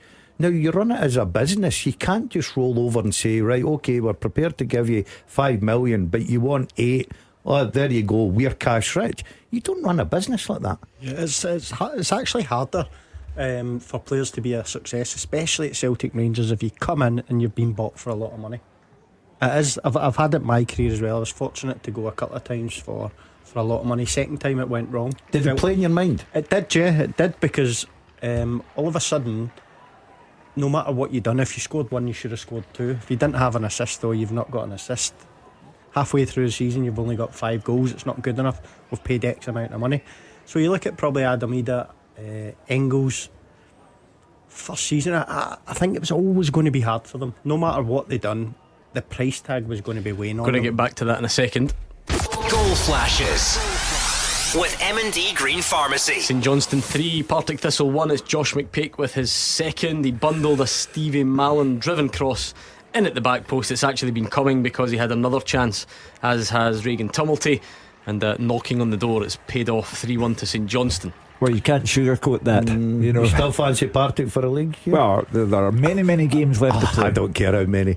I think if Mark can get in that top 5, you've got to understand their budget. I know their budget's very, very poor, right? He's not got a lot to play with. I think for Mark this year, top 5, top 6, get some young players through there, I think it'll be a terrific season for him. I don't think you can start piling the pressure on and say, well, Partick are a big club because they've got big support. I agree with that. I think when they're doing well, support's brilliant. But if you look behind the scenes, I think that's a difficult gig this year. maybe got her first goal of the Premiership season. That's all I can give you, because Daniels has scored for Killie. It's offside. It'll be checked, so you never know, it might get reinstated. It was a nice finish over Prior and goal. David Field doesn't think it'll stand though. Adam Montgomery, who we said has been playing well, lost the ball. Killie drove forward, and there was Daniels with a nice finish. We'll have to wait and see. Could we get our first VAR intervention, first significant VAR intervention of the new season? We will wait and find out. Well, Willie Collins had the referees and the VAR trained by aviation experts, so they should be up to date now. They should be right on that ball. Communication should be clear. They should be flying. Should be flying. Yeah. Oh, come on. Have I got the same band? The two of yous jumped into that. Just while we wait, Rod, so which one of the moves you thought the price tag weighed on you? To Villa? Yeah, the second Aston Villa. Yeah, I was fine when I went to Fulham. I had a really good 2 years, but the Aston Villa one, yeah, it just felt wrong right away. Basically, even when you cashed the cheque. I think that would take all the pressure away from me. I wouldn't care how much a team bought me for. A minute my cheque was cashed, bang. That's why you're different though. Oh, looking for my next move. Goal flashes with M&D Green Pharmacy. And a very underwhelming way to open the Premiership's goal scoring run for the new season, but that is a goal. Kilmarnock have taken the lead. It was a long check for offside. People didn't necessarily think it was going to be a goal, and it is. Kilmarnock 1, Livingston 0. We're up and running in the top flight. Well, we had Simon, the Kilmarnock fan, on last night, and he was sceptical at the appointment of Stuart Kettlewell, but had warmed to the man. And the Killie fans will be feeling good about that. He's got a hard shift, Stuart Kettlewell, because Derek McInnes hard act to follow. The club's lost players, but that's a decent start. But with the foxy old character, okay, Hugh. One swallow doesn't make a summer. There's a chance. Good start though for Kilmarnock, especially when we said Livingston have had the most of the ball and so on. That's the Stuart Kettlewell era up and running. Yeah, I'll be delighted with that. Still a lot of football to be played down there. But the most important thing is Killie have now got a slight advantage, 1 up at home. Yes, Livingston have started well and they will be dangerous, but I said earlier I fancy Killie just to edge that today. So there we go. Got our first goal of the Premiership season. Life in League 2 not going brilliantly for East Kilbride. They're 3-1 down at home to Spartans. Still waiting for any other goals to go and rain in. We're nearly at half time as well, so if you want to dust off the first cliche of the new season and say it's a great time for Kilmarnock to take the lead, I'm sure Stuart Kettlewell will be feeling much better about things. Even better now. Goal flashes with M&D Green Pharmacy. A quick fire double. Kilmarnock 2, Livingston 0, and it's David Watson, the young player of the year 2 seasons ago. Couldn't quite hit those heights last season, and he's up and running for the new campaign. It was a close range finish. Brandon's cross was kind of nudged out to him, and he provided the finish. Now it's definitely a different team talk for Stuart Kettlewell. And he could not be a happier man, because he will leave the pitch to a rousing reception from the Kilmarnock fans. And it's for Davy Martindale now to see how he turns this around. Wouldn't like to be in that dressing room. No, Martindale. I think the and AJ. Yeah, I think big Marvin Hagler in there, named after. Did you hear that? Yeah, I heard him. Yeah, brilliant. You can't go back to that. What, Marvin? Oh, your conversation with yeah, let's not bring that up. But nevertheless, I don't think either of them will be happy, because Killie going to take a 2-0 lead, Gordon. And that's almost not to write the game off completely, but you got that. That's a long old way back when just a couple of minutes to go, you thought you were heading in, level at the break, regroup and try and build on a first half performance that had been absolutely fine up until that point. I think the bigger percentage of people would say no way back, Gordon, and I think that we'll be now looking Kilmarnock to come out in the second half and add to that and be comfortable. And what a great start that would be for Stuart Kettlewell. The problem is you flip the coin. I mean, if you don't hold on to a 2-goal lead, all of a sudden fingers are pointed at you, but you can't ask for any more as things stand. Let's round off your teaser, Hugh, if you could remind us of the question, please. This century, 5 players have played for Rangers and Motherwell, and one of Kilmarnock or Livingston. Who are they? Go on then, give us the answers this time. I forgot your dramatic music, but just you crack on. Lee McCulloch, Mark Brown, Liam Kelly, Maurice Ross, and of course Super Scoreboard's Andy Halliday. Andy Halliday, well done if you got that right, and lots of you did, honestly, for the new season. It's like you're all refreshed and energised for the new season. Some of the answers here fantastic. And Scott McScott was in third place, Blair Maitland in second, and 21 Maxwell. No one can ever take it away from you. The first winner of the first half teaser of the 25-26 season. Well done to you. Some tricky ones in there. Yeah, Mark Brown, a lad that I see most days at the school gates as well with Gogic. He picks up his daughter. I was talking to Alex Gogic about this 2 days ago. Did he? Yeah. Does he? Oh, he says great conversations you and him Yeah, have. yeah. At the Good school lad. gate. Yeah, I wish him all the best. Great lad. Here's the most unsurprising update of the new season. Alex Ray's been booked. Oh, there you go. In the, Look for a spin. In the Partick Thistle dugout. A couple of Thistle players booked as well. So Mark Wilson's a calm head. He doesn't usually get carried Do you know away. what? Never. Calm them down at half time. I was looking at Morton Dunfermline and thinking Billy Davies, who can be volatile, Yeah, from with Neil. with Neil Lennon. Yeah, what could possibly go wrong? But not a goal, not a fight, nothing. Not a single. Update really to tell you Roger, about is now. Roger there? Is he away? He's still there as far as I can gather. It's just not really. Drying himself. Just wasn't really much talking about. There was I think a shot across goal from Michael Halloran a while ago that I forgot to pass on. But other than that, slim pickings to say the least. Are you telling me that you didn't watch your pal Roger reviewing the newspapers during No. the week on telly? No one was on. Yeah, he was on for half an hour reviewing the back pages. I think I was busy watching something else, so it was Oh, more really? interesting to me. That's late at night, that programme, though, isn't it? 10, yeah. How long have you worked with this guy? You think he's watching Sky Sports News at 10:30 in the evening? Well, that ain't happening, mate. Come on. That ain't happening. I get sent a few things last night. The STV News were reporting that I had moved from Rangers to, I think, Aris Limassol. Someone called you Ross McCormack, did they? Raman Badwa. I mean, easy to get mixed up with me and Ross McCausland, isn't it? Yeah, my mates are all texting me saying congratulations on the move. What are you talking about? No, that would be STV quite News. something. There we go. Yeah, I forgot to. We didn't really mention that earlier on as part of Rangers trimming their squad. That's one of them, Hugh, that went through last night. Well, you know, as I say, that there are big hitters there who would go for big money, and I can't believe that Andrew Kavanagh and 49ers Enterprises are quite happy to sit with this wage bill going up and up and up without anyone going out, and they're spending millions to bring players in. But the problem is, Hugh, if you're sitting there in a tidy contract, you're in control. You know, I mean, they can't say, listen, we're not going to use you next year, please leave the building.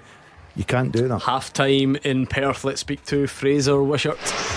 And it's St Johnstone fans that are really happy. A terrific first half performance by them, because it's St Johnstone 3, Partick Thistle 1. They've been attacking with pace from the start of the game, and even though they lost the first goal when Paddy Redding scored at the back post, they didn't even break stride throughout the first 45, and goals from Jamie Gullen and Josh McPake have them in a deserved lead. St Johnstone started the game in the front foot, plenty of chances, 4 minutes gone. Really good save by young Jags keeper Lewis Bodanakis with his feet from a Dama Sabidi header then from the corner. Baird was close with a dipping shot. McPake was next to try his luck. Good header at the back post again, saved low down by Bodanakis. Then the keeper had to be sharp to dive to his left to parry a Reece McAlear's shot from 15 yards past the post. But you've got to take your chances, and 15 minutes have gone completely against the run of play. Partick Thistle took the lead. Logan Chalmers on the right hand side, really clever reverse pass into the path of young fullback Cammy Logan. His low cross across the 6-yard box, and at back post was turned home by his fellow left back Paddy Redding. But 90 seconds later the scores were level. Jason Holt slipped a lovely short pass to set Jamie Gullen up in the box. The striker was composed, he took his time and fired the ball high into the roof of the net. The high tempo of the game continued. Look, Macbeth should have put the Jags in front. Really good chance, a free header from a Chalmers cross 6 yards out. They made poor contact and the ball bounced wide, and that was the last chance that the Jags had, because it was St Johnstone on top from then on. 28 minutes they took the lead. Josh McPake cut in from the left hand side, made a yard, and lovely curled finish low past Budinakis into the left hand corner of the net. It was nearly 2 minutes later. McPake did brilliantly to head a back post cross straight back across the face of goal. It almost ran along the goal line, but not into the net, with Sabidi just waiting for the ball to hit the post and come back out to him. But unfortunately for him, it didn't. But it was 3-1 in 37 minutes. A spell of pressure from Saints, cross after cross, and eventually Stevie Mallon drove the ball low across the face of goal, and Josh McPake, under pressure from Logan and Ashcroft, just managed to get a touch and bundle the ball into the back of the net. A really good game to watch here for the neutral, but not if you're a Thistle fan. They're on the back foot. They've got a lot to do in this second half if they're going to get back into this game and get anything. Even just a point would be a brilliant result from here. St Johnstone been really good, really terrific to watch. Half time, St Johnstone 3, Partick Thistle 1. Half time whistles going all around. Let's go to the Premiership and speak to David Friel. Half time, Gordon, Kilmarnock 2, Livingston 0. What an end to the first half from Kilmarnock. Stuart Kettlewell's side played some okay stuff, but it hadn't really troubled the Livingston goal for the bulk of that first period. But then quick fire strikes from Gennaro Daniels and David Watson have put them in total control at the break. Livy feel a bit sorry for them. They played some really nice stuff at times. You could maybe say they've even overplayed. Made the first attempt in goal, Daniel Finson's volley, easily saved by Max Stryek. Adam Montgomery's been really good down the left until the first goal. His next ever goal with a deflected shot that also forced Stryek to scramble down low to his left. Kelly, as I said, they played some nice stuff, but chances were really scarce. Daniels and Marcus Stackers were involved, tee up Watson, but his shot was blocked. Liam Polworth also fired miles over the bar after a really good move down the left. But then came that really incredible end to the first half. In 38 minutes, Polworth robbed Adam Montgomery of the ball, drove forward and played in Daniels, who clipped a really nice finish over Jerome Prior. I must admit, in first glance I thought he was offside. I thought Polworth had waited too long. There was a lengthy VAR check. It must have been very, very tight, but Matthew McDermott pointed to the halfway line and the goal stood. Livy were still reeling from that when they conceded again just 2 minutes later. Jamie Brandon, he's been really good for Kelly. He drove forward on the right, put a low cross in. Prior came out, punched it just out to David Watson. He was in the perfect place to finish from close range. Stuart Kettlewell in his Premiership debut as Killer manager, he's a happy man, but Davy Martindale has a lot of work to do at half time. Half time, Kilmarnock 2, Livingston 0. Half time in the other Championship featured match. Let's speak to Roger Hanna. Yeah, I'm beginning to think I should have stayed in the shower, Gordon. It's Morton 0, Dunfermline 0 at the break. The sun is shining, the pitch is great, the cow shed is looking resplendent after summer overhaul, but unfortunately the football hasn't quite matched it so far. It took us 20 minutes to get the first chance of note, a shot, but Dunfermline striker Conrad Young saved by the Morton on loan goalkeeper James Storer. At the other end, Michael O'Halloran, making his ton debut against a former side, had a shot across the face of goal when he really did need to hit the target. Dunfermline goalkeeper Mason Munn on loan from Rangers, he then had a save from Young, Key and Taylor. But it took until the 38th minute for another real goal scoring chance, and it was Storer at the other end, the goalkeeper again making a save, tipping Andy Shott's 20-yard shot round the post. Taylor needed a glanced header just across the face of goal for Morton a couple of minutes before the break, but it's been scrappy, it's been tousy. Kerr Robertson and Michael O'Halloran for the host, both going into referee Dan McFarlane's notebook. We can only hope Neil Lennon and the stand-in Morton boss Billy Davis can work some magic at half-time. At the break at Capello, it's Morton 0, Dunfermline 0. In Glasgow and the West, this is Clyde 1 Super Scoreboard. Half-time break in the first Saturday of the new season. Of course, it's a bit of a reduced card in the top flight for now, but nevertheless, let me run through some of the half-time scores for you.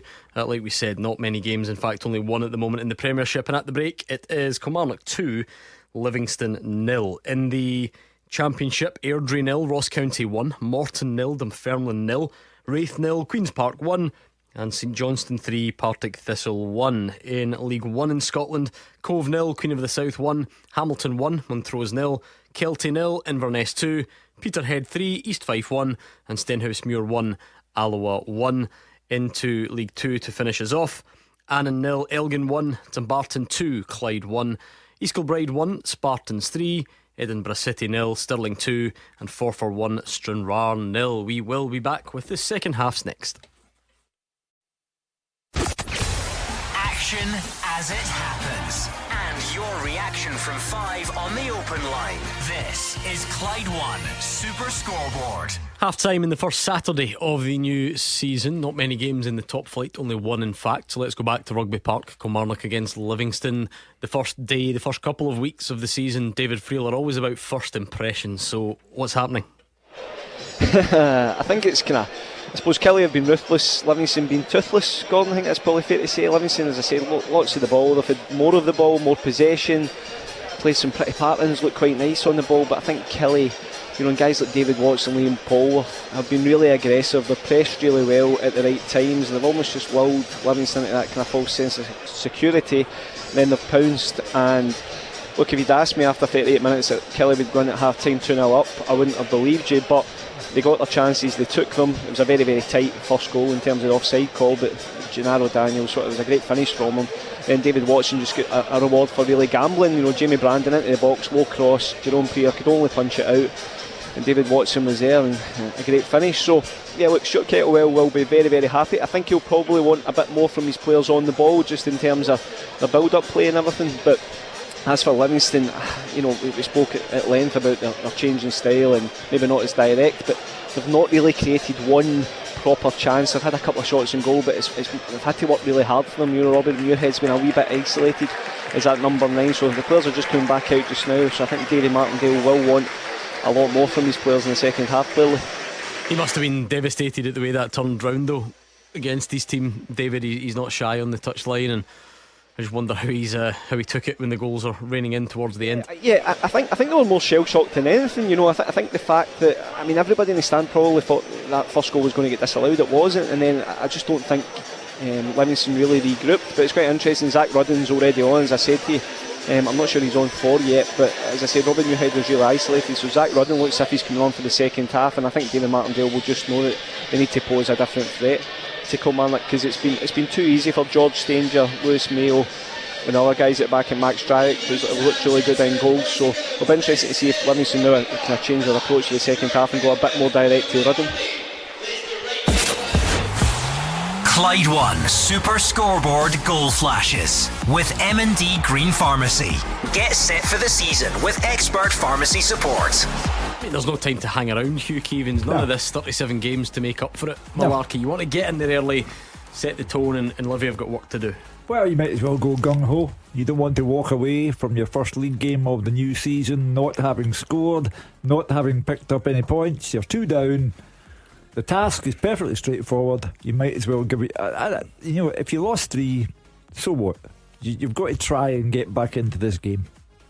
I agree with you. I think you've got to try and come out in the front foot. You've got to change something first and foremost, because it's shown there that the first 45 wasn't happening for them. So David and Marv will need to get their heads together, try and change, whether it's shape, whether it's personnel, whether it's anything, a style of football, just to get back in, because we've seen it before.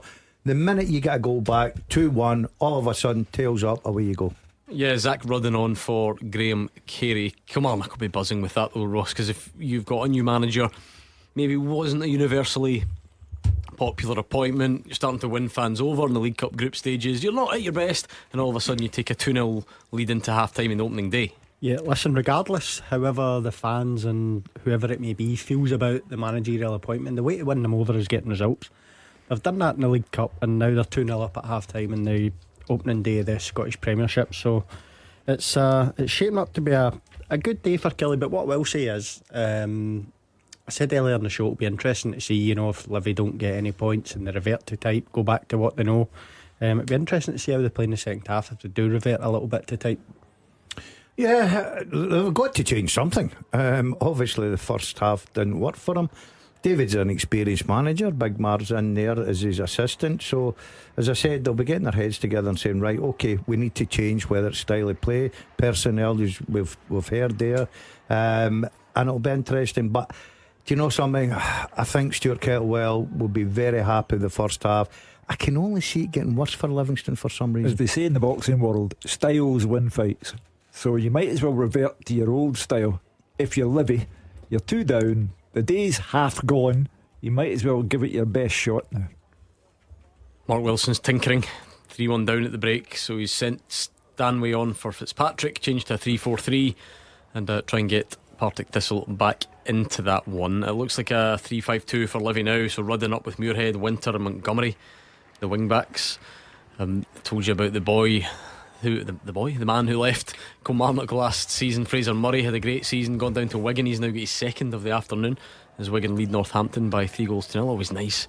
We'd rather our players stayed here, but it's always nice when they go away and do good things. There's been some turnover everywhere. I know. In the Premiership. Incredible this season. I can't remember a close season as busy as this, and that's probably adding to the Celtic fans' frustration. You know, they see transfers by the busload everywhere. You know, Kieran Tierney was in. We knew about that before. Go back to that formation, Mark. Forget the 3-4-3. Goal flashes with M&D Green Pharmacy. Yeah, that's not worked. St Johnstone 4, Partick Thistle 1, and it's a Josh McPake hat-trick. He is flying into the start of the new campaign. What a performance from him. Not even 50 minutes on the clock, and it's St Johnstone 4, Partick Thistle 1. This could be sore. Yeah, this could be sore. Again, you can't disguise the fact of the matter. This is a going over. Yeah, the thing is, and Mark, I remember Mark being at Perth before, and Roger Hanna was covering the game, I remember, and it didn't work out too well, but I think he was with Brecon at that time. Look, I keep saying it, St Johnstone are up there as one of the favourites with Ross County, and I'm not defending them. I know what the budget and everything is. I know how difficult a gig it's going to be for them. So as much as it was great for Hugh, and I think it was Roscoe to say Partick, they'll not win the championship. Absolutely not, no chance. They've not got the funding for it. They've not got the recruitment, the squad. So it's a case of just digging in. This will be a sore one. He'll learn a lot today. He's got a real difficult start, but he's at home next week, and hopefully he can take something from that. Yeah, 4-1 to St Johnstone. You were just talking about the turnover at Kilmarnock, and it's absolutely incredible. We said not just the number, you know, of players that have left, but also the part that they played last season. You're talking about, you know, club captain Kyle Vassell. We're talking Fraser Murray, who was their best player last season. Corey Ndaba probably wasn't far behind them. You could just go through it. Numerous players who played a real big part. Stuart Finlay moving on to Hearts. There's just so many. But they didn't have a great season.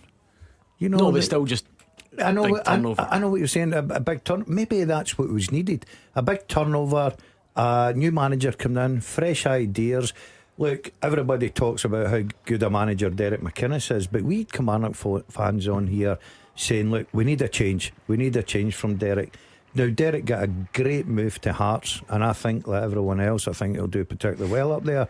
But Kilmarnock needed a freshness, and they've got that. New manager, new squad, and so far they've started the season very well. I can understand the one Corey and Daba, people like that going, they get a bit of money in, but like, you think like your Vassell, your big characters in that dressing room, your leaders, like it seems to be that they haven't got many left there, and for me that's a bigger problem than the actual playing on the field. Well, even better news for them then, that they've started the season well. They're 2-0 up against Livingston. Kilmarnock, speaking of 2-0 up, Ross County can count themselves in that club as well. A double from Akil Wright. I'm not sure that would be one that was widely predicted at the start of the day, but that's the reality for Airdrie. 2-0 at home, and I think already seeing the two favourites, if you like, for the championship having good starts. Ross County 2-0 up away to Airdrie. St Johnstone 4-1 up at home to Partick Thistle. Let's do this second half teaser, Hugh. Yep. The second half teaser with the scottishsun.co.uk/football for the best football news and opinion online.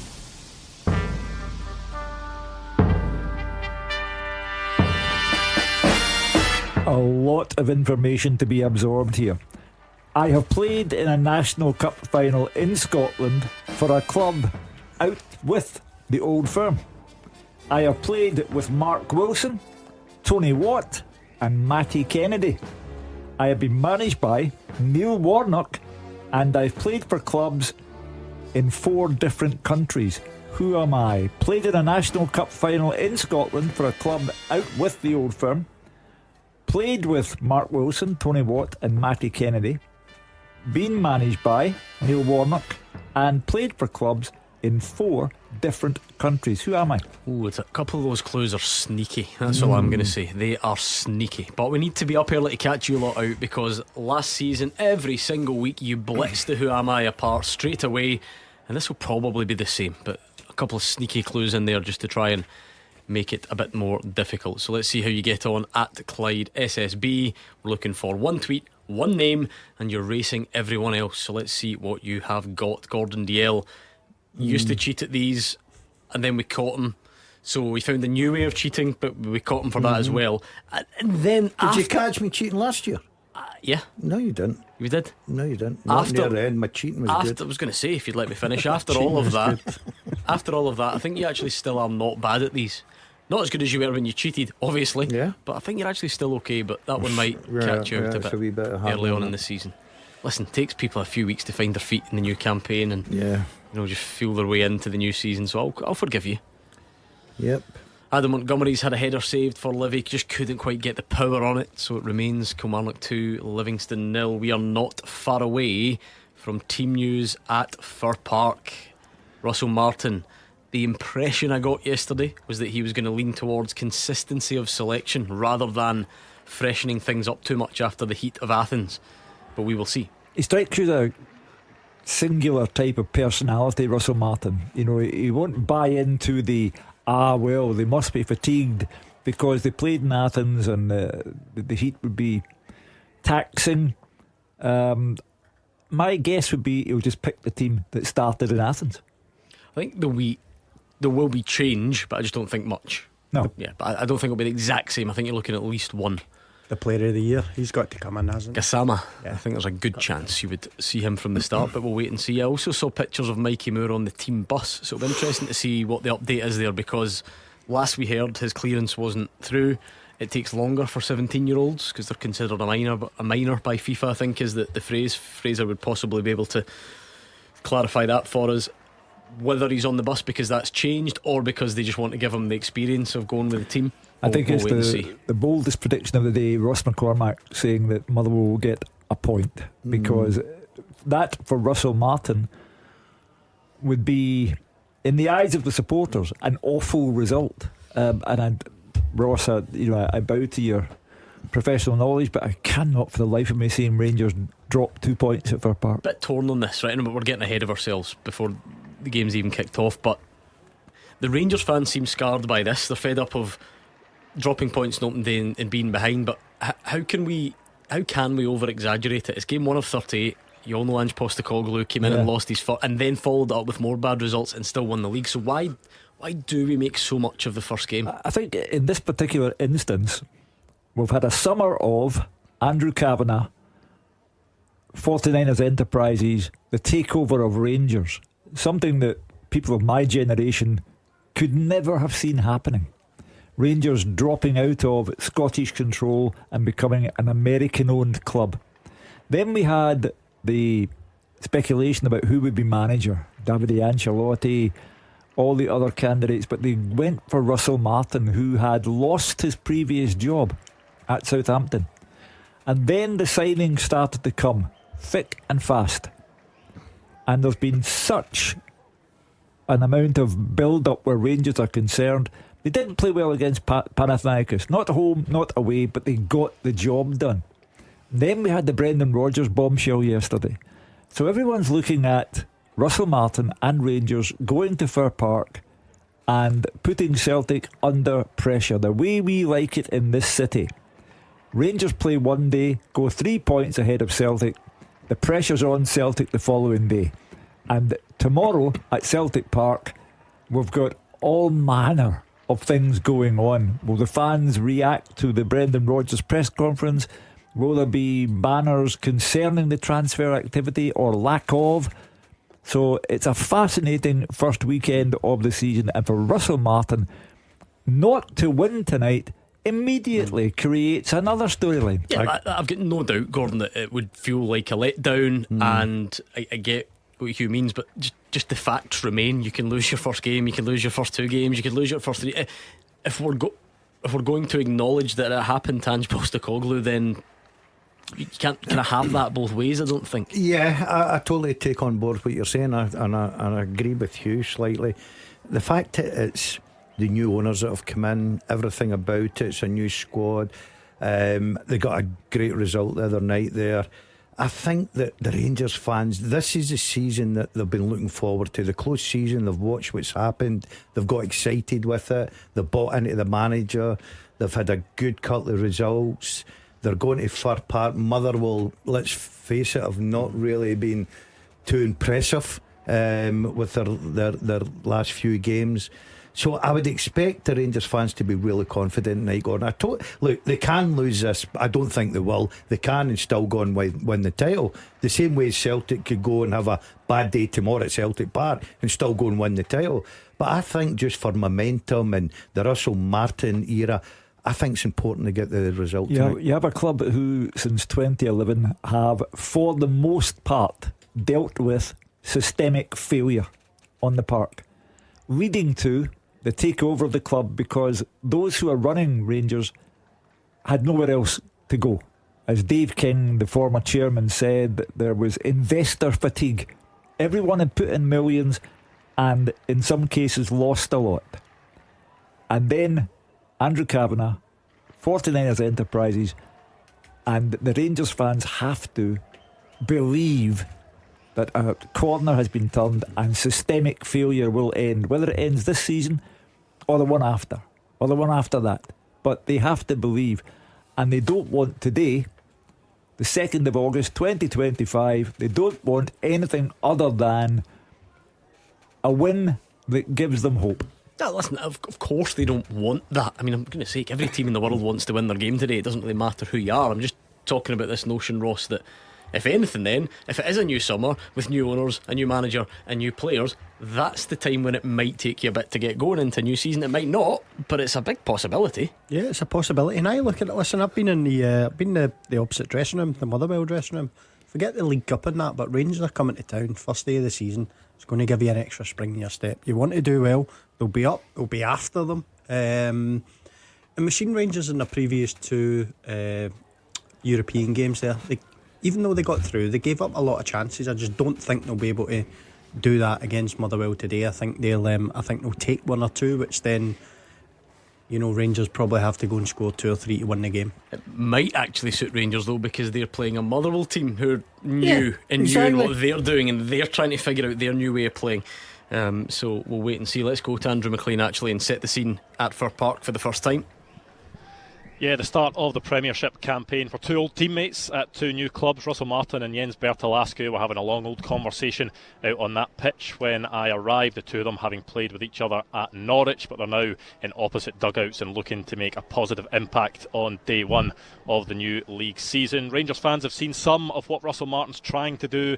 It is a radical change from what they've seen before. It is a work in progress. There will be some hairy moments, as we saw against Panathinaikos, but they did get that win over the two legs. So it will be interesting now to see how that line-up, how that philosophy, how that style works against Scottish opposition. As for Jens Bertalascu, he's trying to imprint his style on his new team as well. He was saying in the early stages of pre-season and training that he was having to stop his defenders from just shelling the ball up the park whenever they got it. He wants them to build out from the back. He wants them to play nicer football, and so far they managed to win 3 of their 4 Premier Sports Cup matches, drawing the opening one to Clyde as well. For the Motherwell team, it's Callum Ward in goal today. The back 4, Johnny Katrumbis, Paul McGinn, Liam Gordon and Emmanuel Longello. It's a midfield 3 of Elliot Watt, Lucas Fadinger and Callum Slattery, Elijah Just and Tawanda Maswanise either side of Apostolos Stamatolopoulos. The substitutes: Oxborough, O'Donnell, Balmer, Sparrow, Halliday, Wilson, White, Ross and Said. As for Rangers, just the one change from Panathinaikos, and it's Finlay Curtis who drops out of the starting lineup. JD Gassama, what an impact he's made in his 2 substitute appearances so far. 2 goals against Panathinaikos, and he's in from the start at Fir Park. So Jack Butland remains in goal. The back 4, James Tavernier, Nasser Jiga, John Suter and Max Aarons. It's in a midfield 3 of Joe Rothwell, Mohamed Diamande and Nico Raskan. Kieran Dill keeps his place on one side, JD Gassama on the other. Danilo leading the line for Rangers today. The substitutes: Kelly, Cortez, Barron, Dessers, Barami, Cameron, Jefty, Fernandez and Curtis. No Mikey Moore in the squad. His international clearance hasn't cleared on time, so he unable to feature today. What do you make of that then, Rangers team, Gordon? One change, Jerry Gassama in for Finlay Curtis. Not surprised. I agree with Roscoe. I think he's made a big impact coming off the bench. Couple of goals. Young Finlay Curtis, first leg, first 45, I thought he looked like he wasn't getting involved, then pops up with a brilliant goal. Young lad, he's only 18, It's brilliant. He's about the first team, but I'm not surprised he's went with that team tonight. And I think that team will be good enough. I think Motherwell are just in that stage where they're learning under their new manager as well. But I think Rangers have got far better quality. When asked yesterday, Hugh, Russell Martin said he would try and strike the balance between consistency of selection and freshness. He's leaned very much to the consistency of selection side of that. One part of the consistency issue has been that at Ibrox and in Athens, Rangers were, defensively speaking, highly suspect. Had Panathinaikos been even adequate, not brilliant, outstanding, had they been even adequate in front of goal, Rangers would be the losers in that tie over two legs. I've never seen so many chances, gilt-edged chances squandered. So, yes, Russell Martin has gone for consistency of selection, but part of that issue is that defensively, home and away, Rangers were highly suspect. Not in any mood to mix it up too much, Ross? No, listen, I expect this the front three for Rangers over the next 4 weeks to be changed 66% of it anyway. I don't expect Danilo to be a starter if they get a new striker or when Cyril Dessers gets fit. And listen, as much as it looks as though Russell Martin trusts and likes Kieran Dowell, I don't see him out there for the long haul. I can see someone else playing. So I think over the next 4 weeks it will look different. But yeah, I'm going to stand by what I said earlier in the show. I think Motherwell will do enough to get a point. This is such a fascinating battle on the pitch. Oh, hold on a second. We've got a huge moment early in the season. This is our first VAR drama of the new campaign. So referee at Kilmarnock has gone over to the monitor. Matthew McDermott is a penalty to Livingston and a red card for George Stanger as well. So he's dragged them back in the box. Penalty given, red card as well. Robbie Muirhead was the man pulled down. And you know the way these things work now, it's the old sort of double jeopardy thing. Yes, it would be a booking in the box if there's a genuine attempt to play the ball and the foul's given, but because it's like a shut pull, pulling someone back when they're going through on goal, you're always likely to see red. I wonder, Stuart Kettlewell doesn't tend to hold back when commenting on refereeing decisions. Yeah, I think his interview will take 45 minutes tonight rather than the usual 35.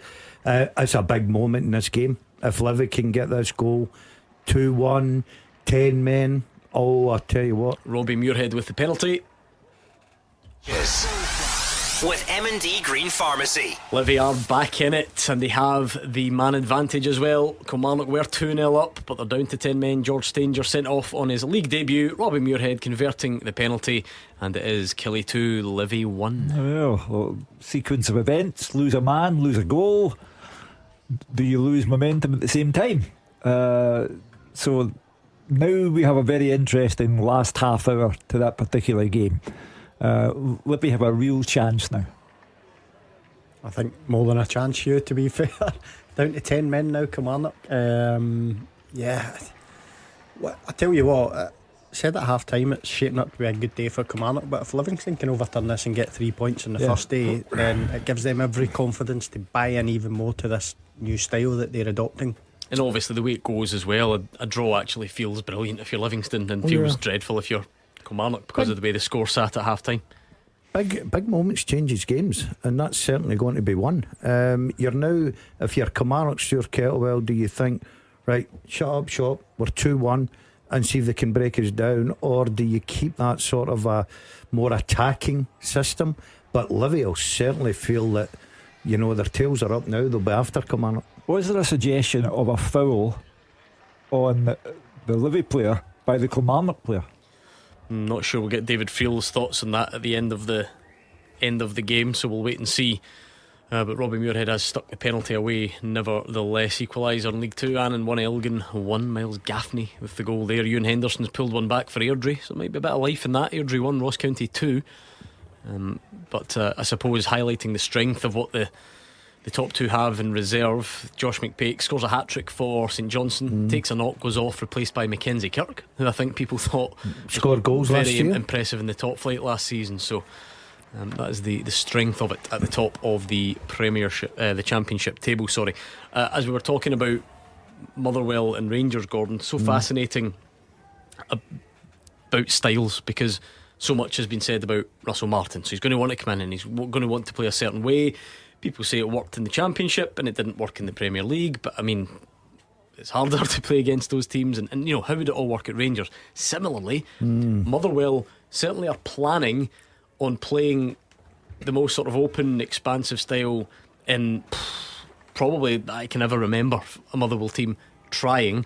The League Cup group stages, you just play against teams who sit back, whereas now you come up against one of the toughest tests in the league straight away in Rangers. So it's just going to be so interesting to see how both teams go about it. Yeah, I was playing golf with one of the greatest Motherwell players the other day, Willie Pettigrew, my hero, and I was talking to Willie, who goes to every game at Fir Park, and he highlighted the one thing was the goalkeeper, how high the goalkeeper plays. And I think it was his first game, he played so high that Willie says to me, I'm sitting there in the stand thinking he's going to get chipped. There's no doubt, and we know that goalkeepers now play high up, that's part and parcel of it, but it was incredible how far out his goals this guy was, and he said he get chipped. So it'll be interesting to see how they adapt today. Yes, it's okay saying we want to play. Are they going to press from the front? Because Rangers have got the players that can play through you and all of a sudden expose you and you've got a problem. Are they going to sit deep? Is the goalkeeper going to place so high up the pitch? So it'll be interesting to see the style of football. The new manager's coming in and he wants to adapt his style of football for Motherwell, but you're up against Rangers today, and I think when you're up against a team that's got better players than you, I think you've got to adapt to the game. How well does the new Motherwell manager understand this country of ours and how people expect to see the game played and how they do not want to see the game played? It strikes me as a kind of intense figure. Don't know if you've met him, Gordon. Yeah, I think that would be a fair assessment. Yeah, I think that word probably covers it off. But then, Ross, you know, we go around this in circles on, you know, on styles.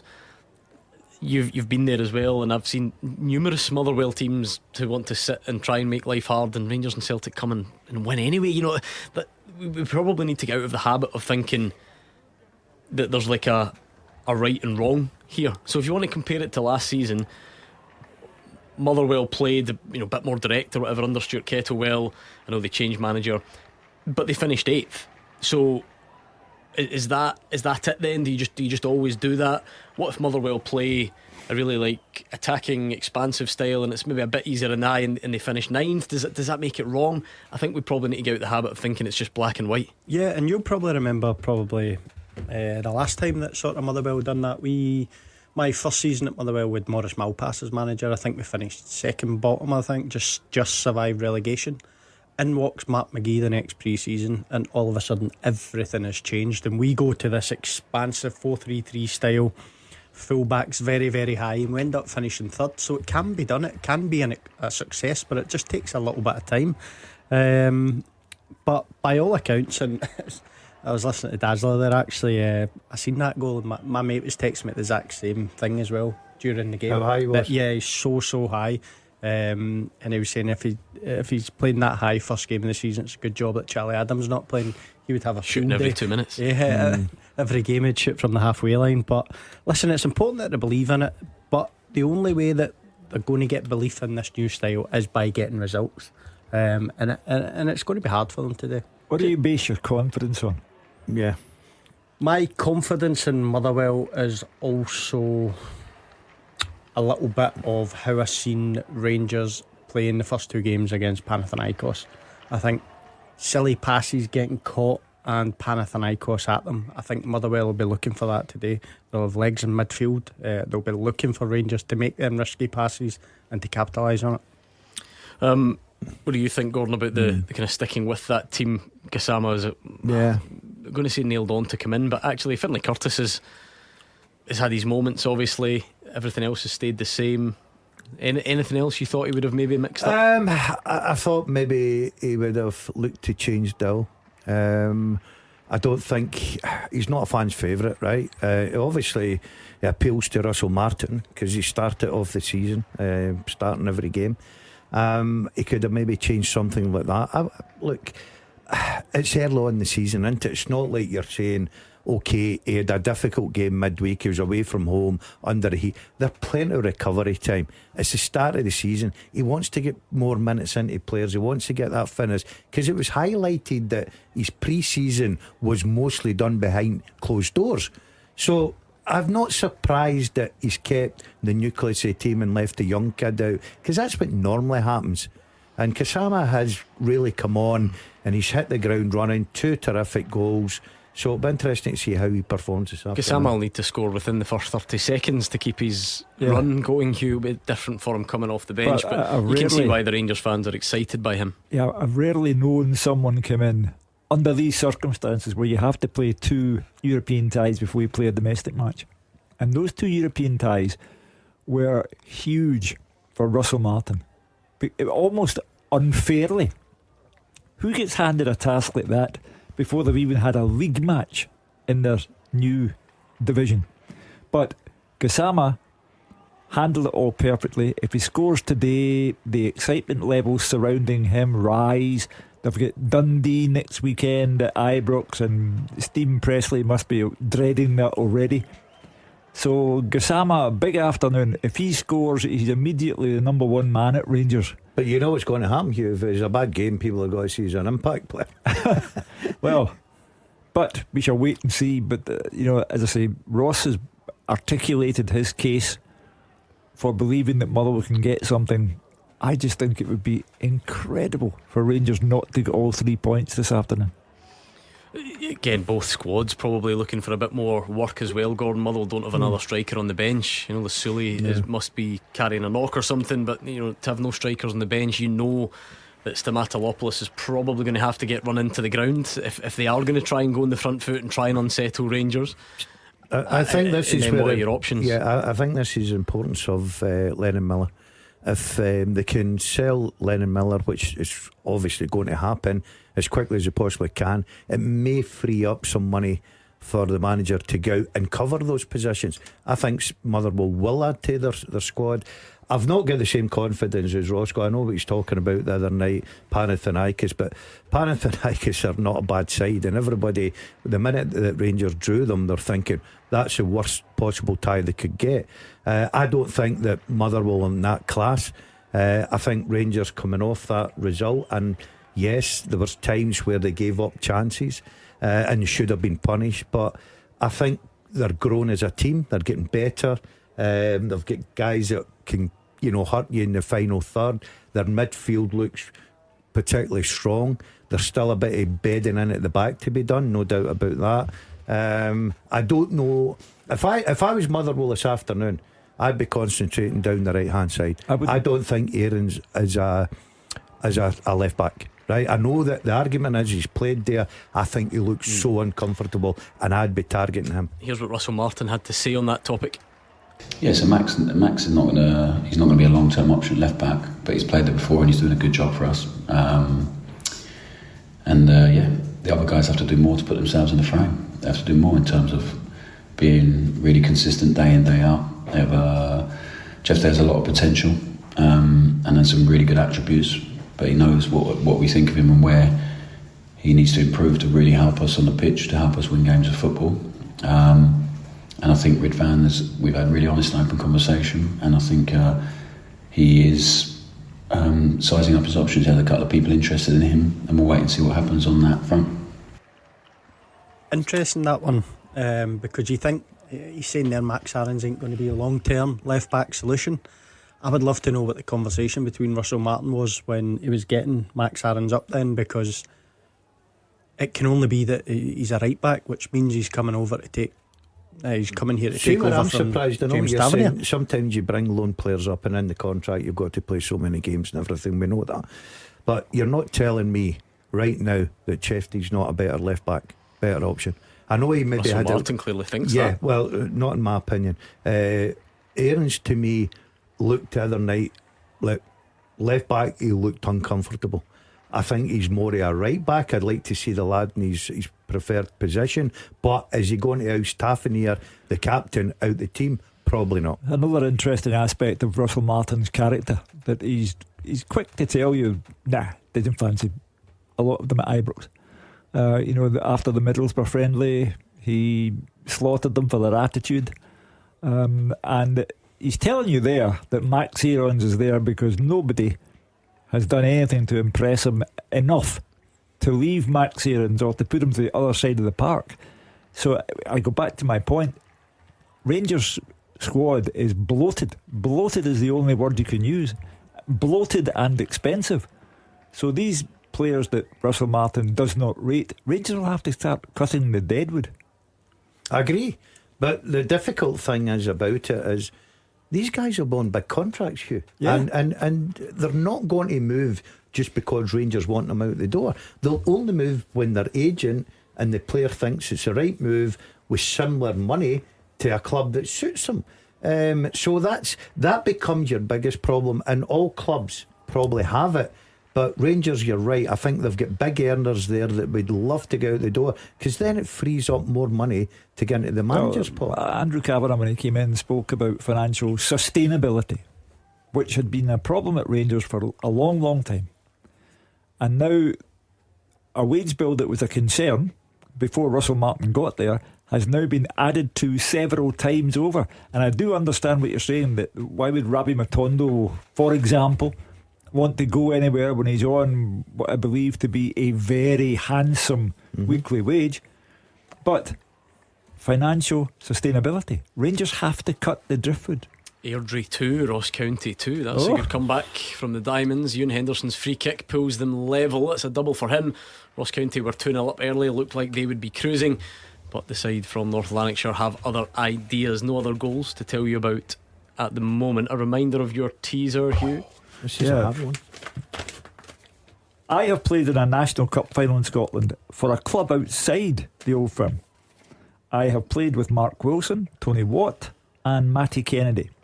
I've been managed by Neil Warnock, and I've played for clubs from 4 different countries. Who am I? Hasn't everyone been managed by Neil Warnock? Some sneaky clues in there, though. Some sneaky clues. So everyone, as far as I can see, has got this wrong so far. Everyone? Oh, get the thinking caps on, Hugh. Is it Johnny Hayes? No. Anthony Stokes, says Craig. No. Craig Meikle thinks Killian Sheridan. No. Johnny Russell says Jamie Dock. No. Scott McGowan thinks it's Gary Mackay-Steven. Nope. Rustler thinks it's Dylan McGeoch. Nope. Graham Higgins thinks it's Barry Douglas. Oh. What a line. Nobody's Greg's Gardens get that right. even thinks it's Ross McCormack, but it is not. Many countries you played in, Ross? England, Wales. Does You that wouldn't count count Wales? Wales? Nah. That not count? English football. Australia. Scotland. Australia, Scotland, England. 3. Who did you play for in Australia?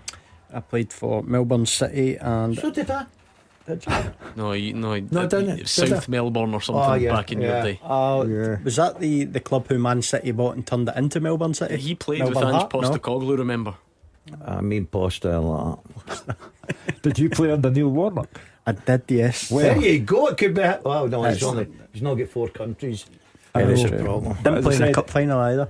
But as I said, everybody's played under Neil Warnock. Youth Cup final, I played in that. There you go. Cardiff, was it for you and Neil Warnock? No, Leeds. Oh, was it? Yeah, he was at Leeds for 6 months or something. Was it mad? It was pretty chaotic at that time, yeah, to say the least. Who for, you or Neil? Both. Wraith 1, Queen's Park 1, Dylan Easton with the late penalty. Still goalless at Capello. Still goalless. Neil Lennon been booked by referee Dan McFarlane.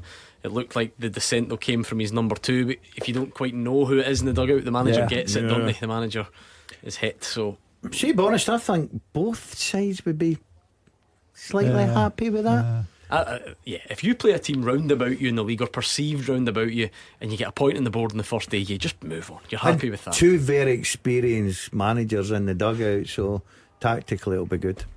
Goal flashes with M&D Green Pharmacy. St Johnstone 5, Partick Thistle 1, and it's Stevie Mallon. Looked on paper a good signing, that coming back into the game in Scotland, and he has scored. It's a brilliant 25-yard free kick right into the top corner, so can't argue with that. St Johnstone 5, 1 up and cruising. 5 is always a kind of red flag moment, isn't it? 4-1 moaning groan, but when it goes 5, welcome back to management, as they say. Yeah, We've all been there. Listen, it's not going to be a nice weekend for Mark, but he's not got to get carried. He wouldn't get carried away if he went up there and got a result. So he just needs to dust himself down, start again tomorrow or Monday, and look forward to a home game. The guy that used to have to take Hugh Keevins home on a Saturday. Yeah, could be worse. And Alec Ray for that matter. Let's go back to Andrew McLean. Andrew, some reports coming out tonight as well ahead of this game at Fir Park about Rangers closing in on another edition.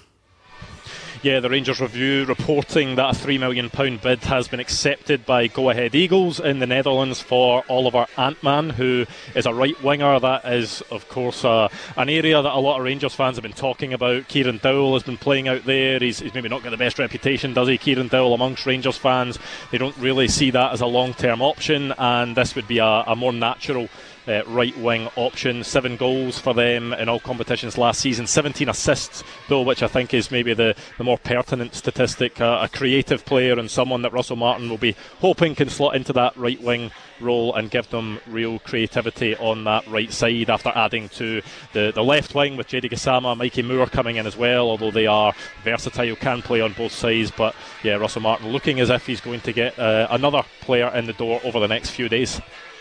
Rangers close out a deal with Go Ahead Eagles. The spending continues, the squad gets bigger and bigger, wage bill gets bigger and bigger, but in the meantime Rangers get a player from Go Ahead Eagles. Celtic don't get a player from Go Ahead Eagles. They've been negotiating for a long time, upping the bid every now and then, and again it's one of those instances where the fans will say, Rangers walk in and sign him for £3 million. The player that Celtic are after from Go Ahead Eagles is valued at £5 million by the club. Why can't Celtic close out that deal? The wide areas, the attacking areas, Gordon, clearly something Russell Martin feels strongly about. So if it is now Gassama, Mikey Moore and Oliver Antman and Cortez, you'd imagine he's pretty there or thereabouts, unless there was significant movement. He'll need to sort out the striking situation, because his Iggyman's staying, his Desser's staying, Danilo's there at the moment. But if Antman joins Gassama and Moore, that clearly looks like a priority area that Russell Martin's trying to fix. 100%. But it tells me that he's obviously, as Hugh's alluded to in the programme this afternoon, that he needs to ship 1 or 2 on there, because you mentioned that he's got a lot of options in those areas. Iggyman, for instance, Dessers, Danilo, you mentioned them. I don't see Dow featuring a lot. I don't listen, I'm not against the lad, but I think the fans turned on him a long time ago.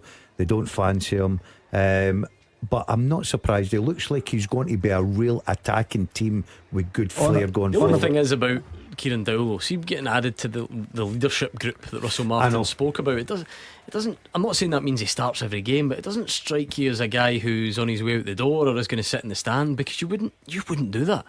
It's always senior players who at least have some sort of role to play within the squad. I take on board. I don't think he's a player that can play in those sort of wide areas into out. I think he's more a midfield player, an out and out midfield player.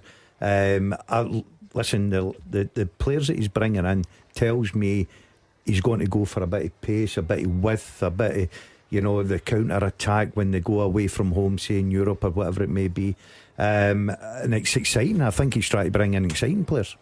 Goal flashes with M&D Green Pharmacy. If exciting is what you're after, head to Rugby Park. It's 2-2. The comeback is complete. The 10 men of Kilmarnock couldn't hold out, and Scott Pittman, Mr. Livingston, back in the top flight and scoring again. Kilmarnock 2, Livingston 2. How long to go?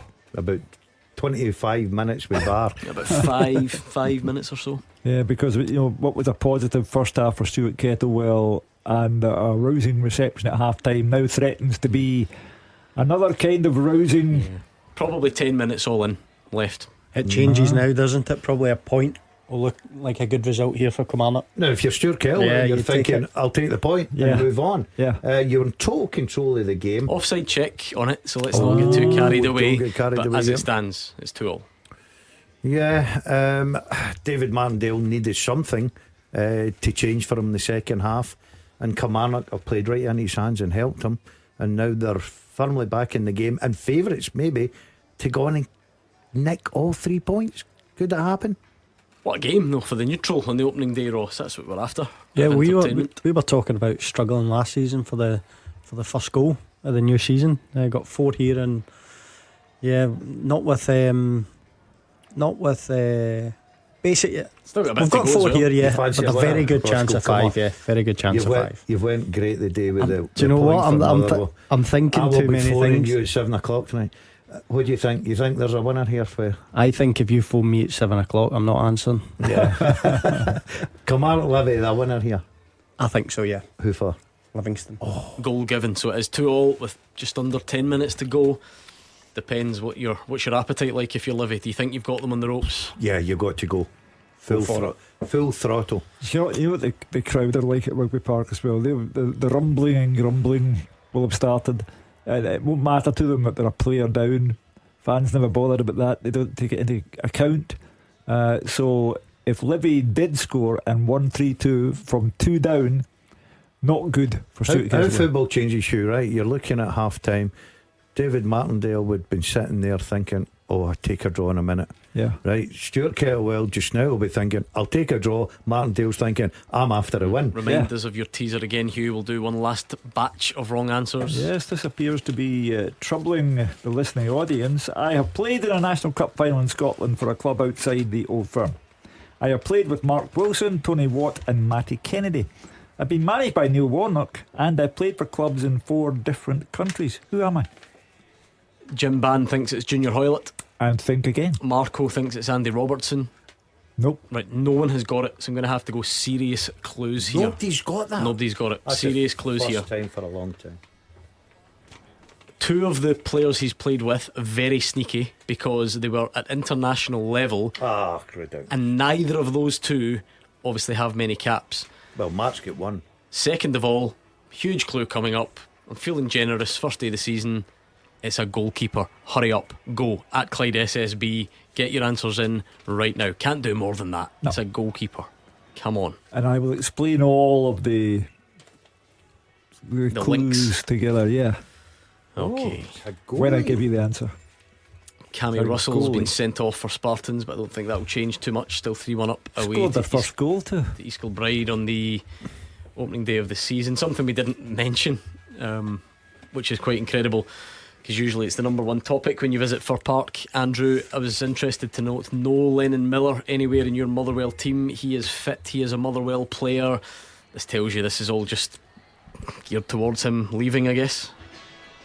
Yeah, certainly looks that way. I think a lot of people probably thought that he would have been gone by now come the first day of the league season, but it's not quite happened yet. You know how it works with teams on the continent, that they maybe get going a bit later in the transfer window. There's certainly interest from Italy in Lennon Miller, reports of 2 or 3 different clubs as well that could be interested. The best case scenario for Motherwell is that they get some sort of bidding war between the clubs and try and get as much money as they possibly can. But yeah, Lennon Miller not having featured in any of the Premier Sports Cup matches. Jens Bertalascu told us that he had been carrying a bit of an injury after a friendly against Carlisle, but not featuring in any of the 4 games, not being in the bench for any of the 4 games, and then Jens Bertalascu not including him in the squad for today's game. I think all avenues point towards that there will be a Lennon Miller exit this summer. It's just a matter of when and not if No for surprise his future. for you, Hugh. No surprise there. It would be financially irresponsible of the club if I were the chairman, chief executive, whoever. I would be saying to the manager, Lennon Miller doesn't play.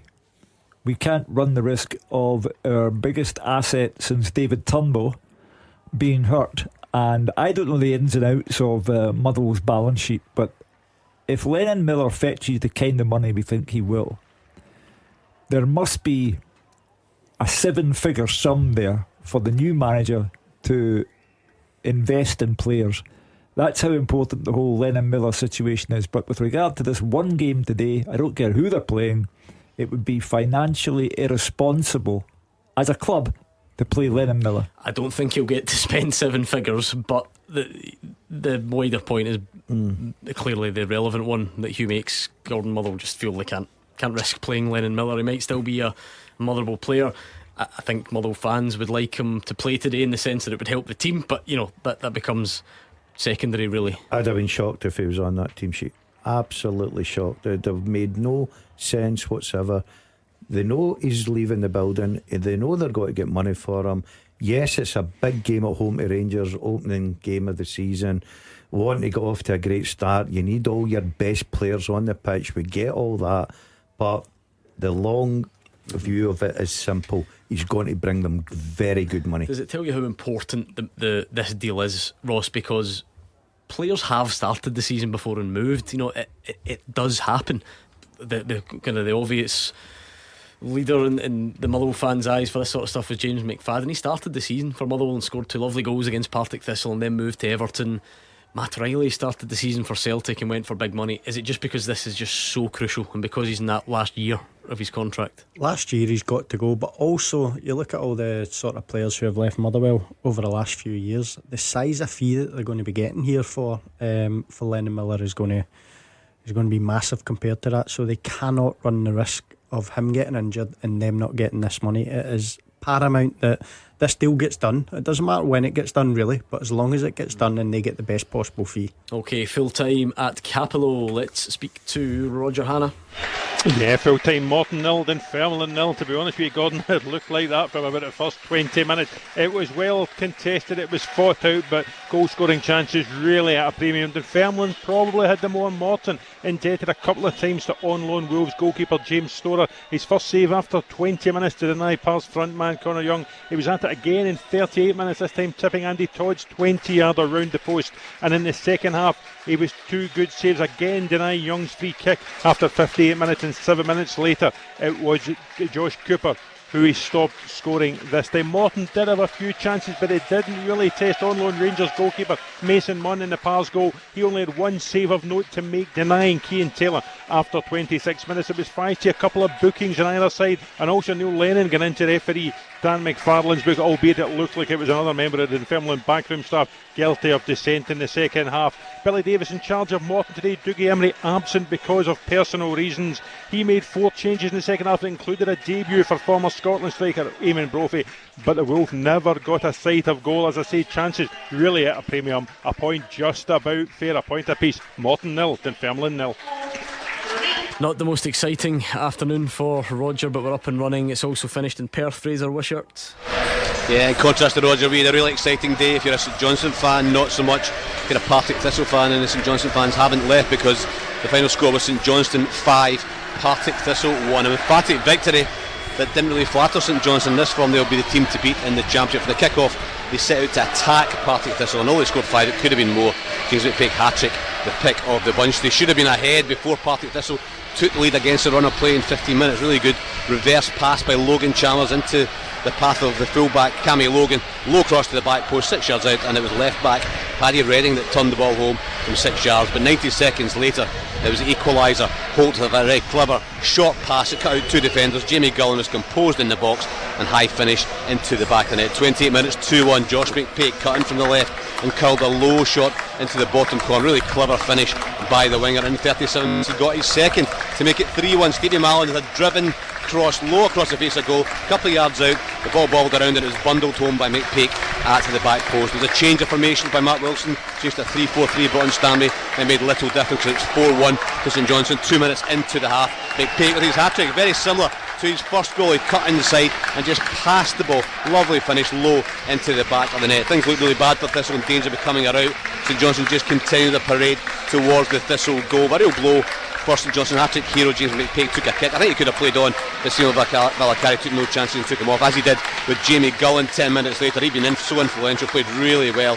So perhaps understandable that being so far ahead for the first time, tempo of St Johnstone's play drop. 82 minutes, it was 5-1, and a big moment for Stevie Mallon. We all know Stevie has scored some brilliant goals over his career. He's been out through injury problems with no club for the last year or two, and he scored a brilliant 25-yard free kick. He reversed it into top right-hand corner, much to the delight of all his fellow supporters and players, and you can see the light on Stevie's face. Piazza and Sprangler came close to adding to the score, but this was a tough afternoon anyway for the Jags, and a real tough start to the season. They're light in numbers, but they just couldn't contain the pacey St Johnstone attack. So a bit of work for Matt Wilson in the midweek to lift the heads of his players. He needs reinforcements, but do the club have the budget? It's been a long time since St Johnstone fans saw play like this. Full time at McDermott Park. St Johnstone 5, Partick Thistle 1. Yeah, so 1 for Partick Thistle. Good start for St Johnstone. What about our only Premiership tie of the day, the first Premiership offering of the new season. Here's David Friel.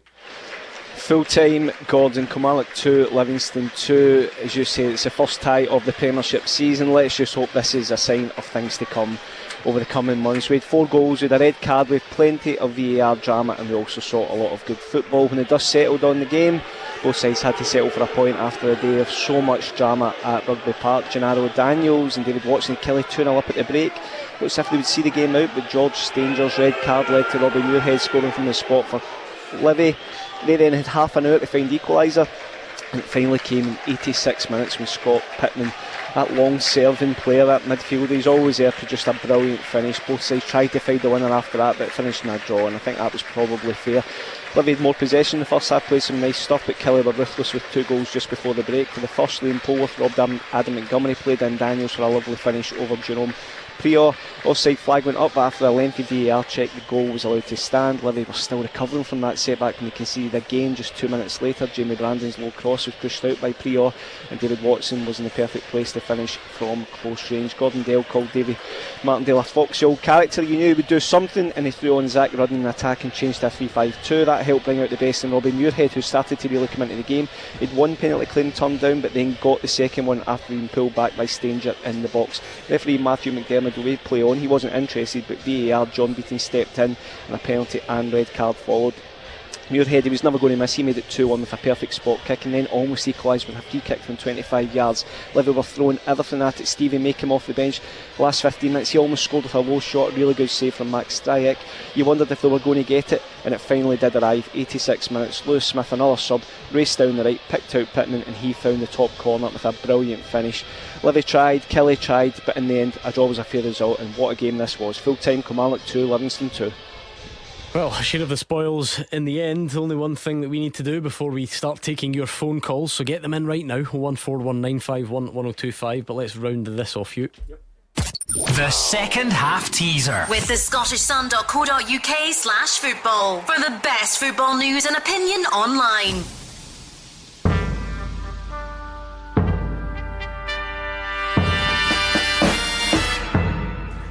I have played the National Cup final in Scotland for a club out with the old firm. I've played with Mark Wilson, Tony Watt and Matty Kennedy. I've been managed by Neil Warnock, and I have played for clubs from 4 different countries. I'm Alan McGregor, and I'll tell you what I've done. In 2006, League Cup final winner with Dunfermline. Mark Wilson and Tony Watt played with Scotland along with Alan McGregor. Matty Kennedy and Neil Warnock were at Cardiff, and Alan McGregor played in Scotland, of course, Turkey with Beşiktaş, England with Hull, and Wales with Cardiff City. So sneaky, I said earlier England and Wales would probably be the same thing. It was English football, my apologies. But anyway, Alan McGregor is well done to Mikey Burns, who was in second place, but the winner, the only one who got it. When we mentioned the clues, token jester, well done to you. We didn't even have a third place on the podium. That's how tough it was. We'll do more next week. And now it's over to you, the first Saturday open line of the season. So what are you thinking? Come on down, 0141 951 1025. There's a big game to go tonight, Rangers fans, so why don't you join in the build-up? Motherwell fans, how do you both see that one going? Rangers only making one change. Would you have made more than that? What do you make of the team? Motherwell fans, how will your new look squad stand up to the test at Fir Park this afternoon? Celtic fans, it's all about the transfer business. It has been anyway. And then Brendan Rodgers said what he said yesterday. So give us all your thoughts. Further reaction to today's game. Partick Thistle fans, a tough one for you. Kilmarnock and Livy, share of the spoils. We had drama though, VAR, penalty, red card, all the rest of it. We're back. We're really back. 0141 951 1025. We'll hear from you right now.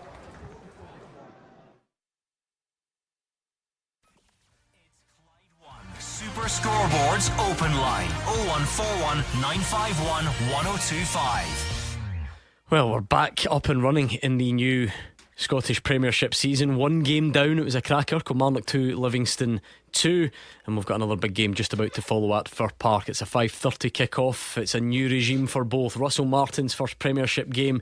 He heads to Motherwell for their first match under a new manager as well. So you've got another 25 minutes or so to get your thoughts ahead of that game. Rangers fans, there's only one change. Is that the right team for you? Motherwell fans, how do you think your new look style will handle this occasion today? If you've got any thoughts on Saturday's football, please do, particularly looking at you Partick Thistle fans. Maybe a heavy defeat there, and Kilmarnock and Livy a share of the spoils, but drama, red card, VAR, penalties, all the rest of it. Give us a call, please. Get your thoughts into us right now. And the big story of the last couple of days has really been about Celtic's transfer business. Is it moving at the pace people would like? I think there was a bit of a split there. Some people are impatient, some people were calm, but then Brendan Rodgers came out yesterday, spoke about maintaining standards, and he's not the man for that. He wants to push on. Spoke about his own contractual situation, said he's not doing a good enough job at convincing the board that they have to bring players in. So the fuse has been lit on that one. Give us a call, please. 01419511025. But we've had our first 3 o'clock slot of the season done and dusted. Hugh? Yeah, we got 4 goals and we got drama and we got a remarkable change of fortunes. Livy 2 down, finish up 2-2. So a day of mixed emotions, I think, for the Kilmarnock supporters and for Stuart Kettlewell. But that's what we're here for. Yeah, drama was certainly the word at Rugby Park. At half time, everybody would have fancied Killie to pick up their first 3 points of the season. But listen, big moments change games, and that's what happened. Down to 10 men, Livy score a penalty. They're always got to be in the front foot and share of the points. Both managers mixed emotions, of course they will. I don't think David Martindale will be happy with the first half.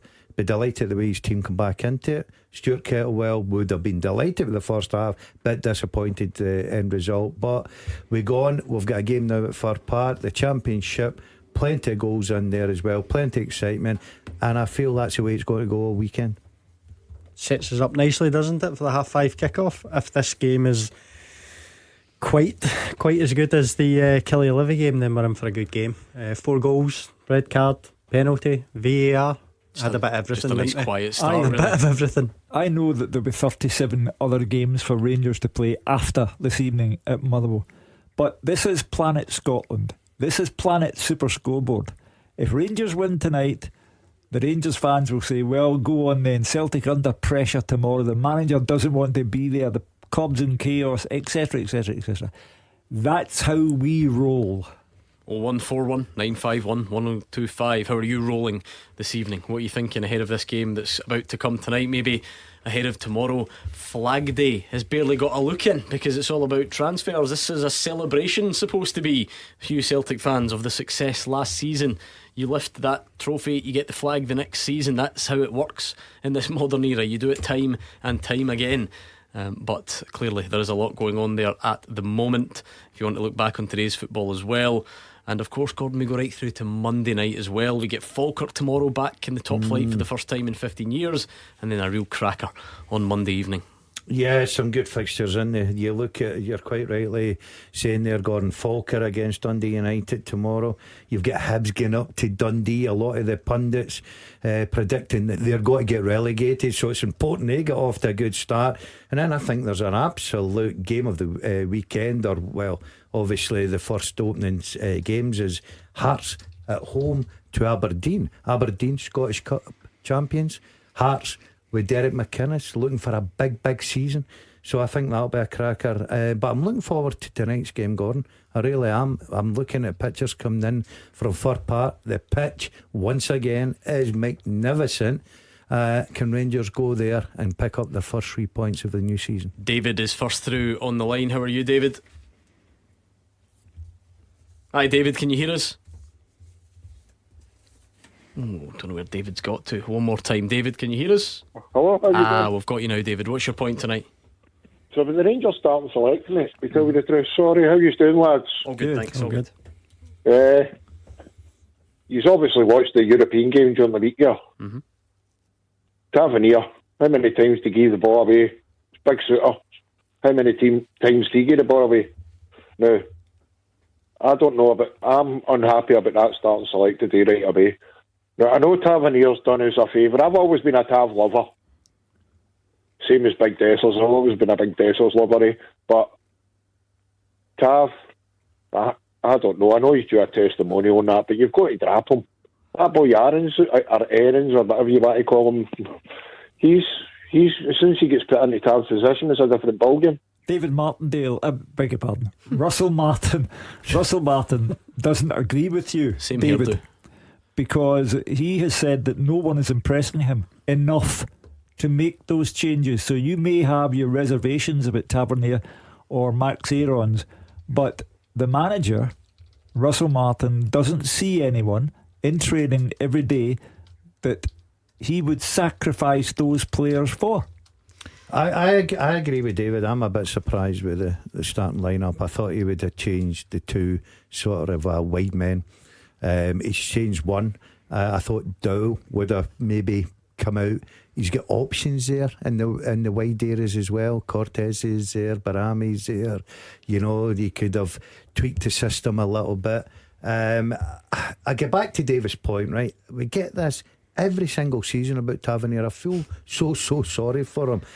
You look at Aarons in the left back position. Now, I don't know if he's a better right back, but let me tell you, I thought he looks very uncomfortable at left back for me. I don't look at him and think, over the last 2 games, you've done enough to replace my captain at right back. I certainly haven't. Okay, the argument is, well, you have to give him an opportunity. That's his best position.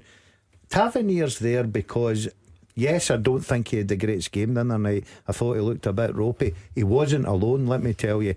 But I can understand why he's playing. There has to be a reason, David. I know James Tavernier splits opinion. This show would be much quieter without those opinions getting aired. But you can now add Russell Martin to the long list of Rangers managers who do not think James Tavernier is the main problem. Surely there must be something in that. I agree with the Dazzler there, but he was saying he wasn't alone. See that big shooter? I would have dropped him today. And I'm telling you, I would have rather kept Ben Davis at that club rather than Big John Souttar. John Souttar for me is no cut out to make what it takes to be a Rangers player, mate. Sorry, lads, but I'm being serious here. The amount of times that big guy gave the ball away the other night there was, well, I was actually behind the couch with my eyes shut. Lad was going on there, big shooter with the ball. Yeah, but I disagree with you. If it's Ben Davis or John Souttar, I'd go with Souttar. I look at Souttar sometimes, and he has a mistake in him. Sometimes he gets caught out of position. He has a mistake in him. But I think he's right now, if you look at Rangers defenders, centre halves, he's probably up there, probably one of the best, isn't he? I do agree with David. The other night there, I thought he'd get caught. He was trying to come out. He's been encouraged now to come out and step into the middle of the park with the ball. I don't think it's his greatest strength, but I certainly wouldn't be replacing John Souttar this afternoon with Ben Davis. Listen, I get it. Argue all the time with people coming on and bashing Tavernier and stuff, but Rangers fans need to be. They don't have to be careful. They don't have to take my opinion, but my opinion is that you'll never really realise what you've got until it's gone. When Tavernier's not in that team and all of a sudden the right back isn't getting the numbers that James Tavernier had, then they're going to miss him. For me, I've seen Max Aarons play a lot at right back over the years down south, and at this moment in time I would not be taking James Tavernier out of the team and playing Max Aarons right back. I said when he signed I expected him to play left back because I'd seen him do that, and I'd seen him do it quite well. First couple of games in Europe he hasn't looked particularly comfortable, but I think he'll grow into it, and as Hugh alluded to, he's certainly a better option at left back for me rather than Jeffy and Ridvan. You think Aarons is a better left back than Jeffy? Yes. Not a chance. Absolutely not a chance. No. Jeffy did have a lot of defensive mishaps last season. But I think that and Russell Martin clearly sees a lot in that. Yeah, I see going forward, and Rangers are going to be on the front foot and attacking side. I think Jeffy's got more, and he's got a natural left foot. He can deliver good balls in there. But Russell Martin wants him to come in the pitch, though, doesn't he? So that might Yeah, well, look, I watched Hearns doing it the other night there, and I watched him the first game. Let me tell you, he didn't impress me at all. In fact, I thought he was one of the worst performers in the two games. No, I don't think anyone's saying Aarons was good. Is it not more of an indictment on Jeff Dale rather than anyone saying that? I think you make a good point with the fact that these inverted fullbacks that he's now looking to employ, right? But look, his Achilles heel, like most fullbacks in the modern day game, is probably defending. Fullbacks are now geared up to getting up and down the park. Their numbers, as in their assists, getting balls in the box, especially when you play with Rangers. Most of the games in Scotland, you're going to have most of the ball. Look, the boy's just here. I'm not writing him off. I don't think he looks comfortable at left back. David, how do you see the game going today then? You're hard one. We don't even know what formation Motherwell's going to be playing with their new manager and stuff. So you've obviously not got you can't actually watch videos of them and stuff. So I think it'll be a tight game. I think Big Dessers will come on and score a winner, but. Yeah, well, listen, there is an element of the unknown. I think clearly now, though, everything's available, and also Motherwell have played those group stage games. That's what I'm fascinated about, though, Gordon, is the difference. Funnily enough, if David's talking about the work being done, Matt Gill, the Rangers assistant, I didn't actually really know who it was. I didn't recognise him straight away. He was in front of me at the Hertha Berlin game. I was just sitting in the stand. He was in front, sort of videoing Motherwell set pieces or whatever, taking pictures. And he then said to me when I went to Rangers training ground last week that he'd sort of seen me at Fir Park, so they were clearly out doing their business. That's a friendly game, you know, that Motherwell are playing. The assistant manager's going there trying to pick up what you can, because Motherwell are clearly going to try and play the same way all the time as Rangers are going to do. But Motherwell played Peterhead and Clyde. They had everybody behind the ball. Stenhousemuir, everybody behind the ball. This is going to be so different.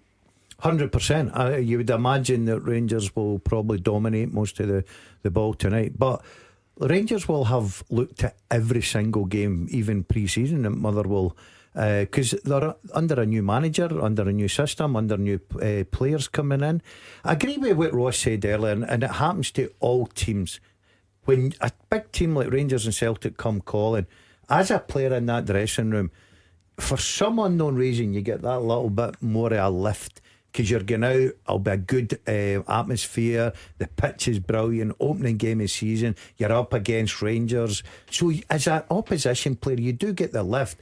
But I just believe on this pitch that I'm looking behind you, Gordon, it looks brilliant to play football on, under the fact that Rangers are now, you know, getting more game time with Russell Martin, getting what Russell Martin wants them to do style wise. I just think they've got too many better players in the positions. You look at what Motherwell can learn from Rangers then, Ross, because they played Panathinaikos. Now Motherwell are not Panathinaikos, but do you still have to cling on to whatever you can and then try and get after Rangers, try and unsettle, try and get Max Aarons facing his own goal, try and take it off him the way Panathinaikos did, try and force John Souttar into some passes that he couldn't pull off, like David mentions to? Yeah, I said that what they'll be looking to do is sort of force Rangers into making them passes inside, and with their midfielders getting up top of Rangers, nicking the ball in dangerous areas. I don't think they're going to, well, I'm fairly certain that they ain't going to go and outplay Rangers at a football game, but what they can do is they can make it uncomfortable for Rangers, and I expect them to do that. Yeah, I think they'll have the game plan. They'll know that Rangers will probably have most of the ball tonight, but obviously they're at home, they get the lift, there'll be a good crowd there, but I just think that Rangers opening game of season with Celtic playing tomorrow, you want to put down a marker. You want to go there and say, right, okay, we haven't been at our best in the last two games, but the most important thing was the result. Tonight I think Russell Martin will maybe be saying to his players, right, we've got to step up again, because we've got to keep there going. isn't a gulf between Rangers and Motherwell. Rangers are in trouble, because actually, Hugh, these are the games that cost Rangers last season, and in a way the season before, but mostly last season. Their head-to-head record against Celtic was good. These are the days where people were watching these games and saying, where is the gulf? Why is there not, even in the games that Rangers won, you were always looking at them and saying, that doesn't look like a team that has the financial advantage. They're not swaggering in there and passing teams off the park. That's the bit that Russell Martin is meant to be brought in to do. Yeah, the story of last season, you're right, that latterly in particular, Rangers were better than Celtic in the Old Firm games. It was there for all to see. But we stood in this studio and watched Motherwell win at Ibrox, watched St Mirren win at Ibrox. Quite ludicrous, given the difference in budget, etc, etc, etc. And my feeling is today, new manager, players brought in at considerable cost, and more following, there has to be a gap between Rangers and Motherwell that is made visible by Rangers winning this game by 3 or 4 goals, which I believe will happen. And if that gap is not seen, then Russell Martin started off with a boob. I was going to bring in Thomas there. Don't know where Thomas has gone. Let's try and get him back, because we're going to keep building up to kick off at Fir Park. We're going to squeeze some calls in as well. These 5:30 kick-offs disrupt our schedule ever so slightly. We can start hearing from some of the managers involved today as well, hopefully from the Championship, when they start making their way to us. But get your calls in, whether it is the game tonight, whether it is Celtic's transfer business, something else. Do give us a shout. 0141951 1025. We'll give you time to get your calls over to us, and we'll be back after these. After they play, you have your say. 0141 951 1025. Clyde One Super Scoreboards Open Line. 8 minutes to kick off at Fir Park. We'll go back there very soon. Let's check in with Thomas on the line. Tommy, sorry, how are you, Tommy? I'm alright, mate. I'm going to disagree with some of the earlier callers regarding Rangers. I mean, we've had 2 real competitive matches, and that's both games in the Champions League qualifiers. We didn't get our manager into about middle of June, so he's scrambling about trying to get players and trying to set up a system of play with players he doesn't even know much about. So I think you've got to give him about 6 or 7 games to see where we're going. We are in the city where you don't get 6 or 7 games, and Russell Martin can take justifiable pride in Rangers being in the next qualifying round of the Champions League. They didn't play well at Ibrox against Panathinaikos, nor did they play well in Athens, but they got through and they got the goals that mattered. And it's not Russell Martin's fault that Panathinaikos couldn't hit a barn door in front of goal. So Russell has to adjust to us rather than us adjusting to Russell Martin. Do you think so though? Right, because I know what you mean and I like it, and all the bravado, and I do it as well. I say, oh, we're the least patient part of the footballing world, and I get it all. Rangers have a takeover. This is it's a completely new era. It's a new manager. Domestically they have been miles off it. They can't keep doing short-term thinking. They literally cannot. So if there was ever a time where you might need to ride out a few ropey games at the start of a season, this must be it, because we can't keep going round in this cycle. Yeah, but you can take that view, and Andrew Kavanagh can take that view, and those who have previously been in charge of Rangers at boardroom level can take that view. But you're talking to people who go pay their money. But they might have to. I know that's uncomfortable to say. I'm not overtly trying to tell fans how to feel, but there becomes a point where you have to be patient to change. You just have to be. Back-to-back defeats at Rangers or Celtic will still constitute a crisis, whether it happens in the first 2 games of the season, midway through the season. Back-to-back defeats in this city is enough to cause pandemonium. A perceived crisis, though. That's the point. You go back to the Walter Smith, arguably best Rangers manager of all time, and he would tell you, I'm only 3 games away from a crisis. Yeah, I know what Hugh's saying because it's Rangers and Celtic, but I think this year it's completely different. I think the fact that Russell Martin's just in the door, there's been a takeover, the squad's not even assembled yet, the window's not closed, there'll be more players coming in, players going out. So yeah, if they got off to a poor start, it would be disappointing, but I don't think it would be a panic case and pressing buttons or whatever and saying, oh, this manager's a failure. I agree with Tommy. I think you've got to let him settle in, get his own players in, get his own squad assembled, and then judge them as time goes on. You go, Tommy. Well, no, I would say, guys, me personally, I would rather take getting into the Champions League this season and forfeit the league. I don't care about the league. I'd rather get into the Champions League for the next 2 seasons if we could, because we need the money. I don't know if this crowd's going to spend any money it's took over Rangers, because they've not spent much money doing it Leeds, so I think they're businessmen and they're looking to make money. You're well entitled to that, Tommy, but I thought it was the other way round. I get the point, Champions League maybe over Europa League because it's more money, but I thought Rangers fans were craving domestic success. You'd had your fun in Europe, but it was time to really start winning trophies. Aye, but we need the money. So it's a catch-22. We need money. You only get something like 5 million for winning the Scottish League. You're going to get about 30 million just for getting into the Champions League. I know where Tommy's come from, and it's a hard one to argue, but I'm sort of with you in this, Gordon. I think domestically, I think the Rangers fans want to overturn Celtic's dominance of the title. I think they need to win silverware.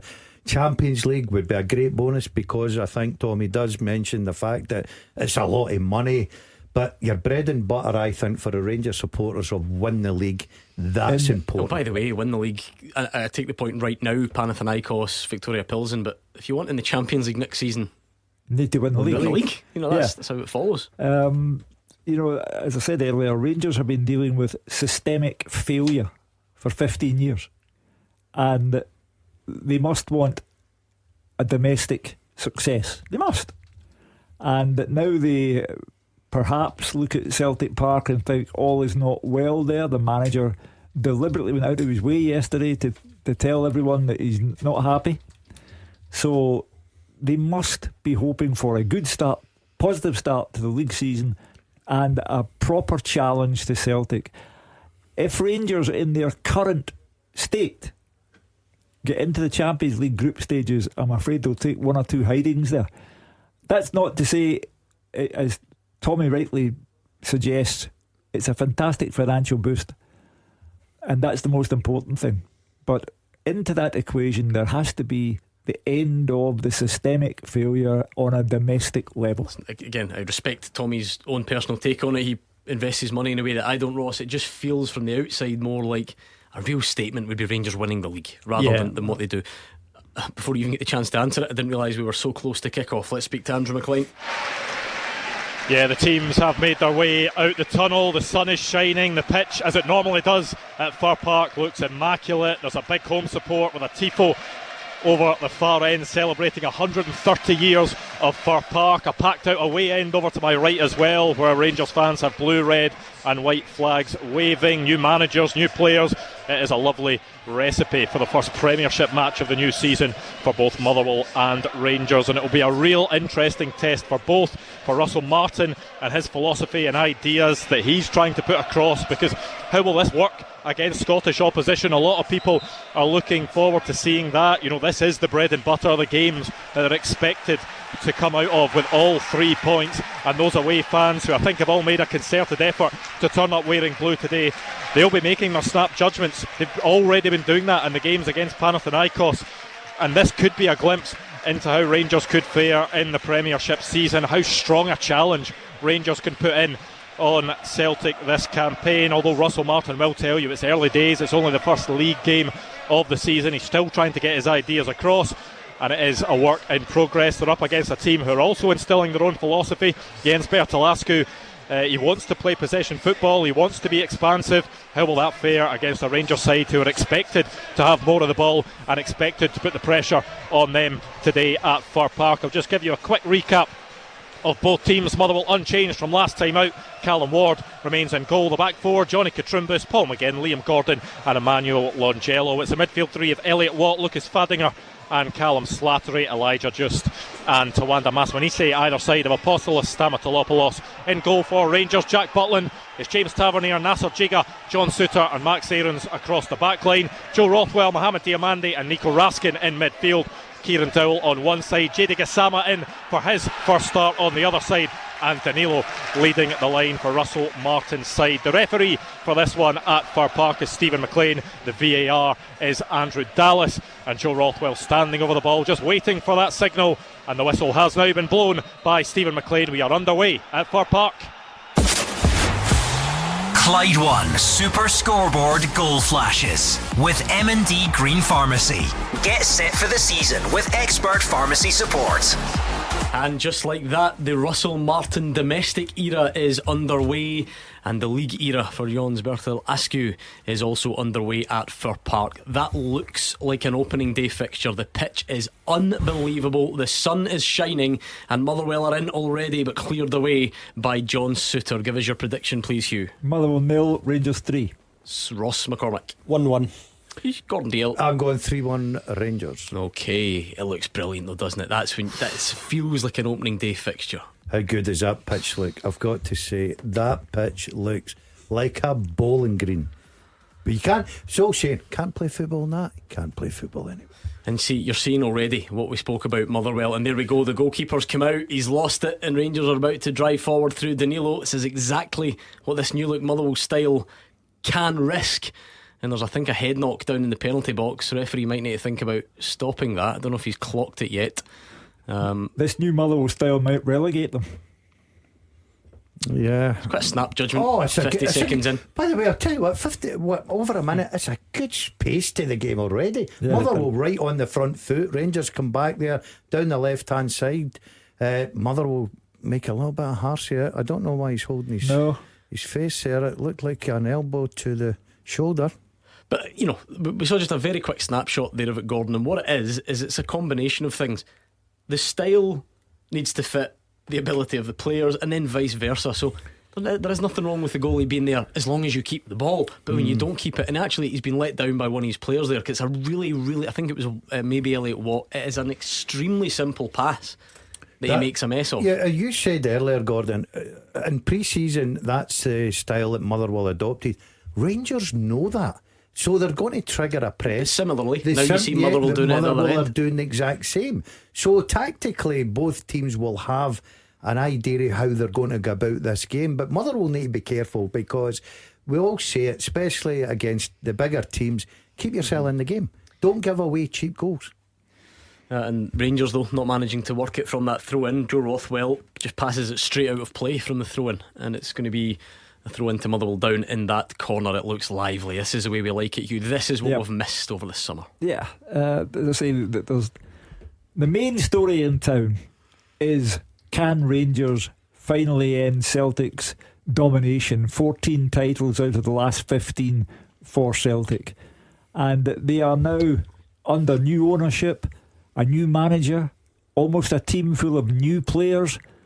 This is the start of the main story of the season. It's that way, particularly for this radio station.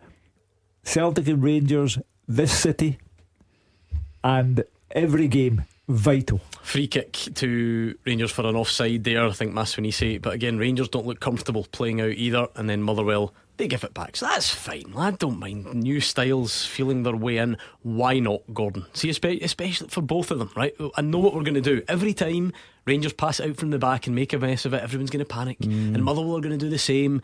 But Rangers can't keep playing the way they've played in recent seasons, because they won't win anything. And as for Motherwell, you could make the case, but what have they been kind of bobbing around in the kind of, you know, bottom six and just seeing where it takes them? There's nothing wrong with giving it a go. That's what's great about the start of the new season. You see the tactics that all teams are going to adapt, and you can tell Rangers want to be a possession team. They want to pass it out, they want to take risks. You can see there Tavernier nearly giving the ball away. Motherwell want to be a team that probably press from the front. This is an open game. There's going to be goals in this game. And this is where the Rangers fans are hoping Jedi Gassama can do something great, and he draws a free kick in a dangerous position, just very direct, running at his man. Ross, you've seen him a lot down in the English Championship. Yeah, and I think what's been levelled at him when he was down there is that, you know, he'd be fantastic, won every 4 games. But I just feel as if being part of a Rangers team that's going to dominate the ball most weeks, so different, they're going to get him into areas where he can affect the game, and I think that will suit him. But see, if you're a dribbler in like the English Championship for a run-of-the-mill team or a level like that, and Celtic or Rangers try and sign you, your eyes must light up, because you know how many times in a game you've got to get the ball. Are you going to get the ball and get the chance to go at someone? It's the same. I've said it for years. If you're a striker for Celtic and Rangers, you've got to be looking at 20-25 goals at least a season, with the amount of chances that you get all day long. If you're not hitting 20 goals of Celtic and Rangers centre forward, you're certainly doing something wrong. Okay, James Tavernier territory. We've already had one caller before the season's even started saying he shouldn't be playing today, but you wouldn't put it past him to wrap this. Certainly in a dangerous area. It's tipped away by Callum Ward in the Motherwell goal. Maybe not too convincing from the goalkeeper, but then again he's kept it out and it's a corner. Yeah, it's a long. I'm sorry. Catch it all day long. See, goalkeeping coaches. I want a word with them. You catch that and keep. You've given away a corner, a cheap corner, and you're putting your team under pressure. That is a simple catch for me. It is. But I also think 5 minutes into your league debut, catch it. You're a goalkeeper. You've got gloves. Keep it out. He did keep it out. Yeah, you've got big gloves. Anyway, Joe Rothwell with the corner, and it's headed over the top by Nico Raskin, who has been a real menace in the air.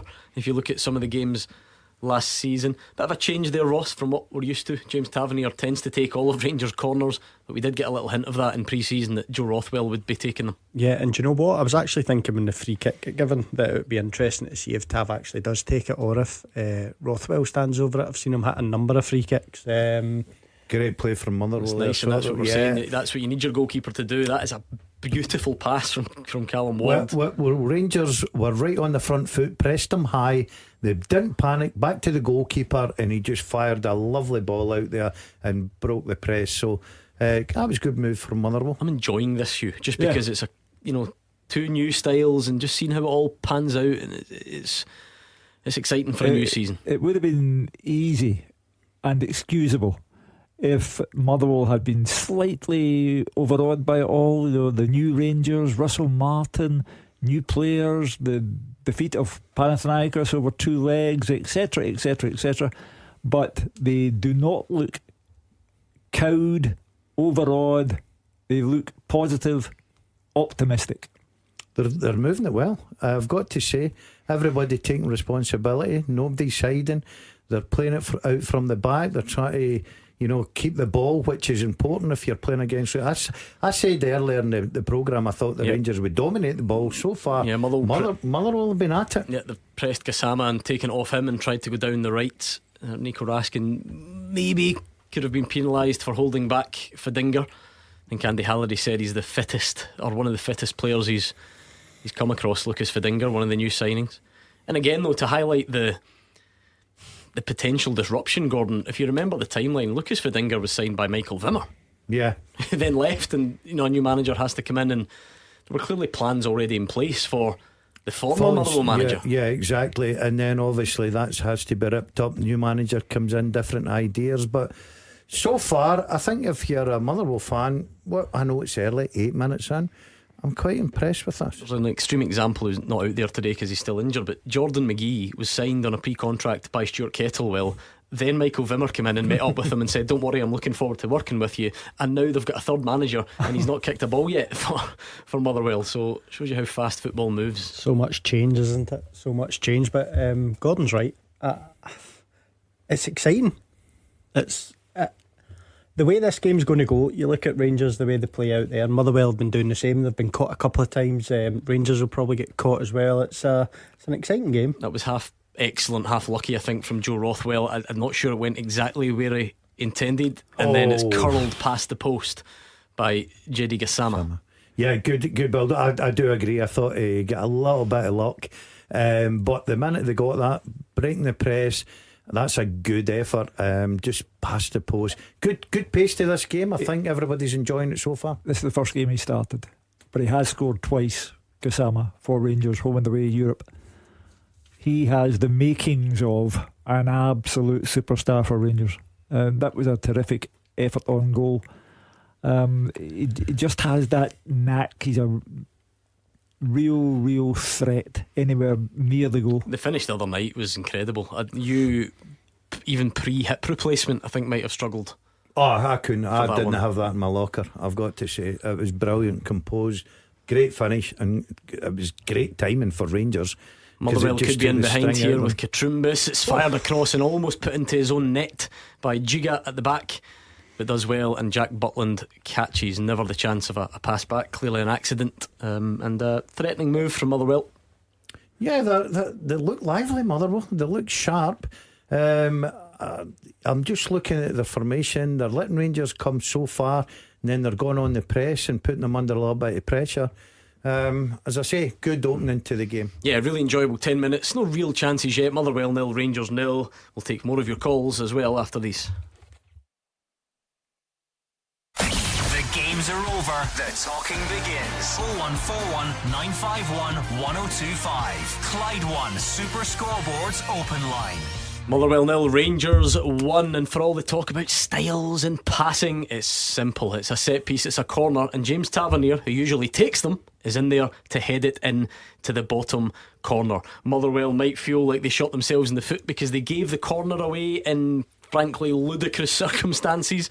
Paul McGinn just tried to pass it across his own box and put it out for a corner, and James Tavernier heads it into the bottom corner. I think there's a half-hearted claim for a foul on someone at the back post, but I don't think he's going to get close enough to impact anything. That's going to be a goal all day long, Hugh. Yeah, I'm not enamoured of the new Motherwell goalkeeper. Started in a shaky fashion, and it's a good header from Tavernier, but one that the goalkeeper should have kept out. Yeah, I'm sort of on the fence, but what would really annoy you if you're involved with Motherwell is giving the corner away. You know, they're trying to play for the back, and I congratulate them. I think it's brilliant, different style of football. Paul McGinn just kicks the ball right out of the pitch. You know, panics, goes into a panic, puts the team under pressure. You would never expect Tavernier to be at the back post, rising above everybody. The header, listen, give the goalkeeper a little bit leeway. It was quite near him and it was close in. To be fair, it's headed down into the corner from what was he, 5 yards, 6 yards out or something. I still think I think you're really keeping that out. I think he could do a little bit better. But listen, all credit to Tavernier. He comes in for so much criticism, but great start for Rangers. The first caller, David, said he shouldn't have been on the park. So, you know, I think the criticism of Tavernier is a bit of a cliche for me. Doesn't matter what the man does or does not do. Tavernier, it's always Tavernier. Especially when, like, you know, people used to say, oh, it's just penalties. I mean, which it isn't, because it's free kicks and open, and he's gone headers from corners. He's not without fault, Gordon, but the criticism has been over the top for a long time. 100%. It's an easy target, and it's because he's a captain as well. Some people come out of this, he's never a Rangers captain. Absolute nonsense. I think Tavernier's been very good. In fact, I'd say he's been brilliant for Rangers. His numbers back that up. And then opening game of the season, rises above everybody with a header, and it's so strange in it because we touched on it. Usually Tavernier's taking them, and he's in the other end to score. So off to a good start for Tavernier. What's your view on the goal, Ross? Listen, you're Motherwell. You plan all week. You know, if you're going to concede against Rangers, make sure that they're opening you up, scoring a very good goal or whatever. But you're working in set plays all week. Just looks so easy for him to get a run and jump there. They've got to be tighter. Someone's got to get their arm across them, not let them jump. Do you think they get caught out because they'll worked on roughly who's picking who up? They're thinking Tavernier's got to take that. But Rothwell's been taking them in the European games. So if you've analysed them, you would know. I'll give you that. But I would expect if I was defending against Tavernier, I'd have a fair chance of out jumping him. I don't think that's his biggest strength, but all credit to him. He was up there, gets a header, gets Rangers one in front. Well, it was always going to be a work in progress for both these teams today, and it started in quite good fashion for Motherwell, but been caught out and the lead goes to Rangers. Let's go back to the phones. It's a bit of a strange schedule trying to juggle the game and the calls, but Thomas is on. How are you, Thomas? Hi Gordon, how you doing? Good. What's your thoughts tonight then? Hi Ross, hi you. Obviously the point in Friday Rodgers in his press conference coming out and saying what he's saying, you know, I don't actually blame him, to be honest, Gordon. I heard you saying that he's got to prove to the board. I don't think he's got anything to prove to the board. He's been asking for 2 years, nearly 2 years to get signings there. If Kyogo goes and those Coons went for 17 million, there's no any signings in the door. I think it's absolutely ludicrous, and I believe Rodgers will walk. I really do. If he doesn't get the back to that board. Why are we now though projecting this onto last season, Thomas? You know, saying, you know, for 2 years we've been asking to get players in. Brendan Rodgers got £26 million on 3 players last summer. Yeah, I know, Gordon, but we haven't. As I say, Kyogo went. We've not really got a replacement for Kyogo. Coon goes again, and it seems to me when we're going from players, it seems to be Penny Pinson The boys to go ahead, even you cost it £5 million. We put a bid in, I think it was £1.5 million. I think what's the grading fees, when players are worth that, we've got the money. Why don't we just pay the money? And listen, and that's fine, Hugh, but that's why I think you have to separate it. Right now, has the transfer window this summer been poor? I think every Celtic fan would say yes. Brendan Rodgers would say yes. Yeah. But this notion that they never spend money or whatever is just factually dismantled when you look at that 26 million on the three players last summer. Yeah, of course they do spend money. They also bring in money at a handsome level. Kyogo brought in £10 million, almost unbelievably so. And you know, they've had big outgoings as well as big incomings. The money is there. I heard Roger Hanna say earlier on that he believed that there were people inside Celtic Park who weren't happy with what Brendan said yesterday. I repeat, he's had 13 competitions as Celtic manager and he's won 11 of them. He's a serial winner. Celtic would be better off with Brendan and without those who are critical of Brendan. I don't believe, as Thomas does, that he will go before the end of the season because he has promised to see out every day of his contract, his 3-year contract.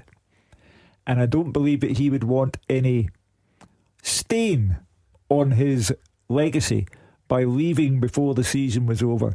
But I do believe you're watching the last season in which Brendan Rodgers will be manager of Celtic, and I do believe that yesterday's press conference showed that Brendan Rodgers is fed up with the people who run Celtic. Thomas thinks he could walk Gordon Dalziel. No, I agree with you. I don't think Brendan Rodgers is going to walk. I think he's going to see out his promise. He came back. He came back with a lot of, basically his tail between his legs, let's be honest about it. He promised the Celtic fans, he won them all back over with winning trophies and the signings and the football he was playing, and rightly so. And he made the promise to Celtic fans, I'm here for 3 seasons. I'm slightly starting to agree with you. I think if you look further in this season, I think Brendan, the way things are going, the what he's starting to do in his press conferences, I think he's sort of gearing Celtic fans up to say, look, if there's not a big change in this club, I will not be here next year. Really nice from Motherwell. That's the, you know, it can work, and it's not always going to work, especially against Rangers, and it's in its infancy. But when you can break the press like that, Ross, that's what fans want to see. Yeah, but it's risky football, innit? It's risk and reward. They get away with it that time, but they've been caught a couple of times. But listen, managers nowadays, they stick to their philosophy, don't they? You've seen it with Russell Martin down south. When the whole world is shouting for you to change and get rid of your plan A and adopt a plan B, these managers nowadays, their plan Bs are just trying to do plan A better. They don't change. I would like to see him, you know, this is not the MK Dons, this is not Southampton. I would like to see him if he was under a bit of pressure. I think philosophy would go out the window. But we said that about Ange. Ultimately, if it wins you football matches, then the rest of it doesn't really matter, does it? But Ange, you know, he came in, first 6 games as Celtic manager, won 3, lost 3. The next 32 games, he lost none. That's what I mean, but that's because his philosophy was good then, and it worked. Well, you seen the proof when he went to England, didn't he? He was under everybody told him to change, and he stuck by the way he wanted to play and won a European trophy. So I agree. I think Russell Martin would stick with his principles, and rightly so. He's in Scottish football, but he stuck with them all the way to the sack. Southampton. You're now the dominant team, or one of the 2 dominant teams in the league. It's much easier to surely impose your attacking style for Rangers in the Scottish Premiership than it is Southampton in the English Premier League. 100%. 100%. I know what Hugh's saying about Southampton, but you were up against teams with bigger budgets, better players, bigger clubs. In many ways, in Scotland, it's Rangers and Celtic. In many ways, what Motherwell are trying to do today is more akin to what Southampton tried to do. Yeah. Do you know what I mean? Try and play your way against bigger and better teams. Exactly. And I don't think that Russell Martin will change at all. I think that when he gets other players into the building and gets the system that he wants, the right team, the strongest 11 out, he's got off to a great start today. I can't see them losing this game at all this afternoon. 22 and a half minutes gone. Motherwell still knocking it about well at times. It was a set piece of James Tavernier header, and a nice stat from producer Jay. Oh, hold on, Motherwell Here's a might be in chance. here. Longello, he's surely going to take the shot on. It's an easy save, but it's spilled by Jack Butland, and Stamatopoulos can't convert the rebound. Motherwell really should be level. 100% should be level. Jack Butland, who has been brilliant from the last 2 games, let's be honest about it, he's been terrific. That is a run-of-the-mill save. It comes He's off got to score the rebound. 100%. My goodness. 100%. Roscoe, They got off it I know well. you banged him in from 30 yards instead, but you would have been delighted at that chance presenting itself. It's almost it was too easy for him. He's got to score. I cannot believe he's not scored that. But But Motherwell have nicked it again. Masvinici's into the box. His cross is cleared away by Giga. I know Motherwell are behind, but it's pretty open, Gordon. Yeah, I think Rangers are going along the same lines as the last 2 games. They look like they give you up chances. I'd be concerned that, Jack Butland made significant mistakes last season, and we were told, he's over that now, and he did well against Panathinaikos, home and away. But that was a simple save, and he made a mess of it. Is that the old one, Gordon, that bit of a cliche at times, but if you are Motherwell and you're kind of up against it, against a so-called better, you probably can't pass up chances like that over the course of the day. Tell you what, it's given them a wee lift. Katrumbis just too far. That's where you're looking for quality. Motherwell had a real chance there. They were breaking, they had men in the box. Katrumbis overhits the cross. Yeah, you've got to score the chances. Of course you can. You don't know how many's got to come along. But the one thing I'm looking at is Rangers back 4. They look like they're all over the place at times, and Motherwell are certainly getting players forward and causing problems. So a bit of a test, but I still say that Rangers will win this afternoon. Bit of a heart and mouth moment that, surely. And their Rangers again making a bit of a mess of it down in the corner. There's a few times they've tried to just take a short throw and passed it straight back out.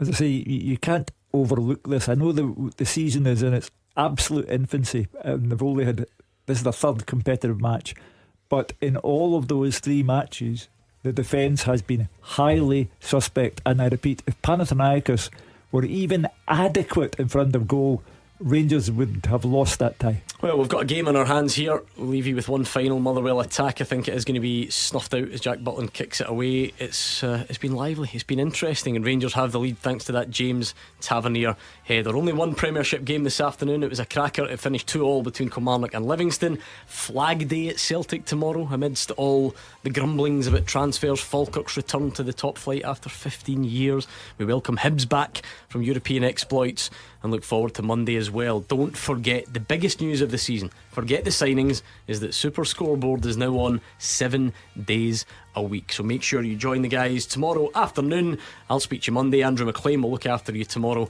and enjoy the rest of your weekend. The GBX is up next.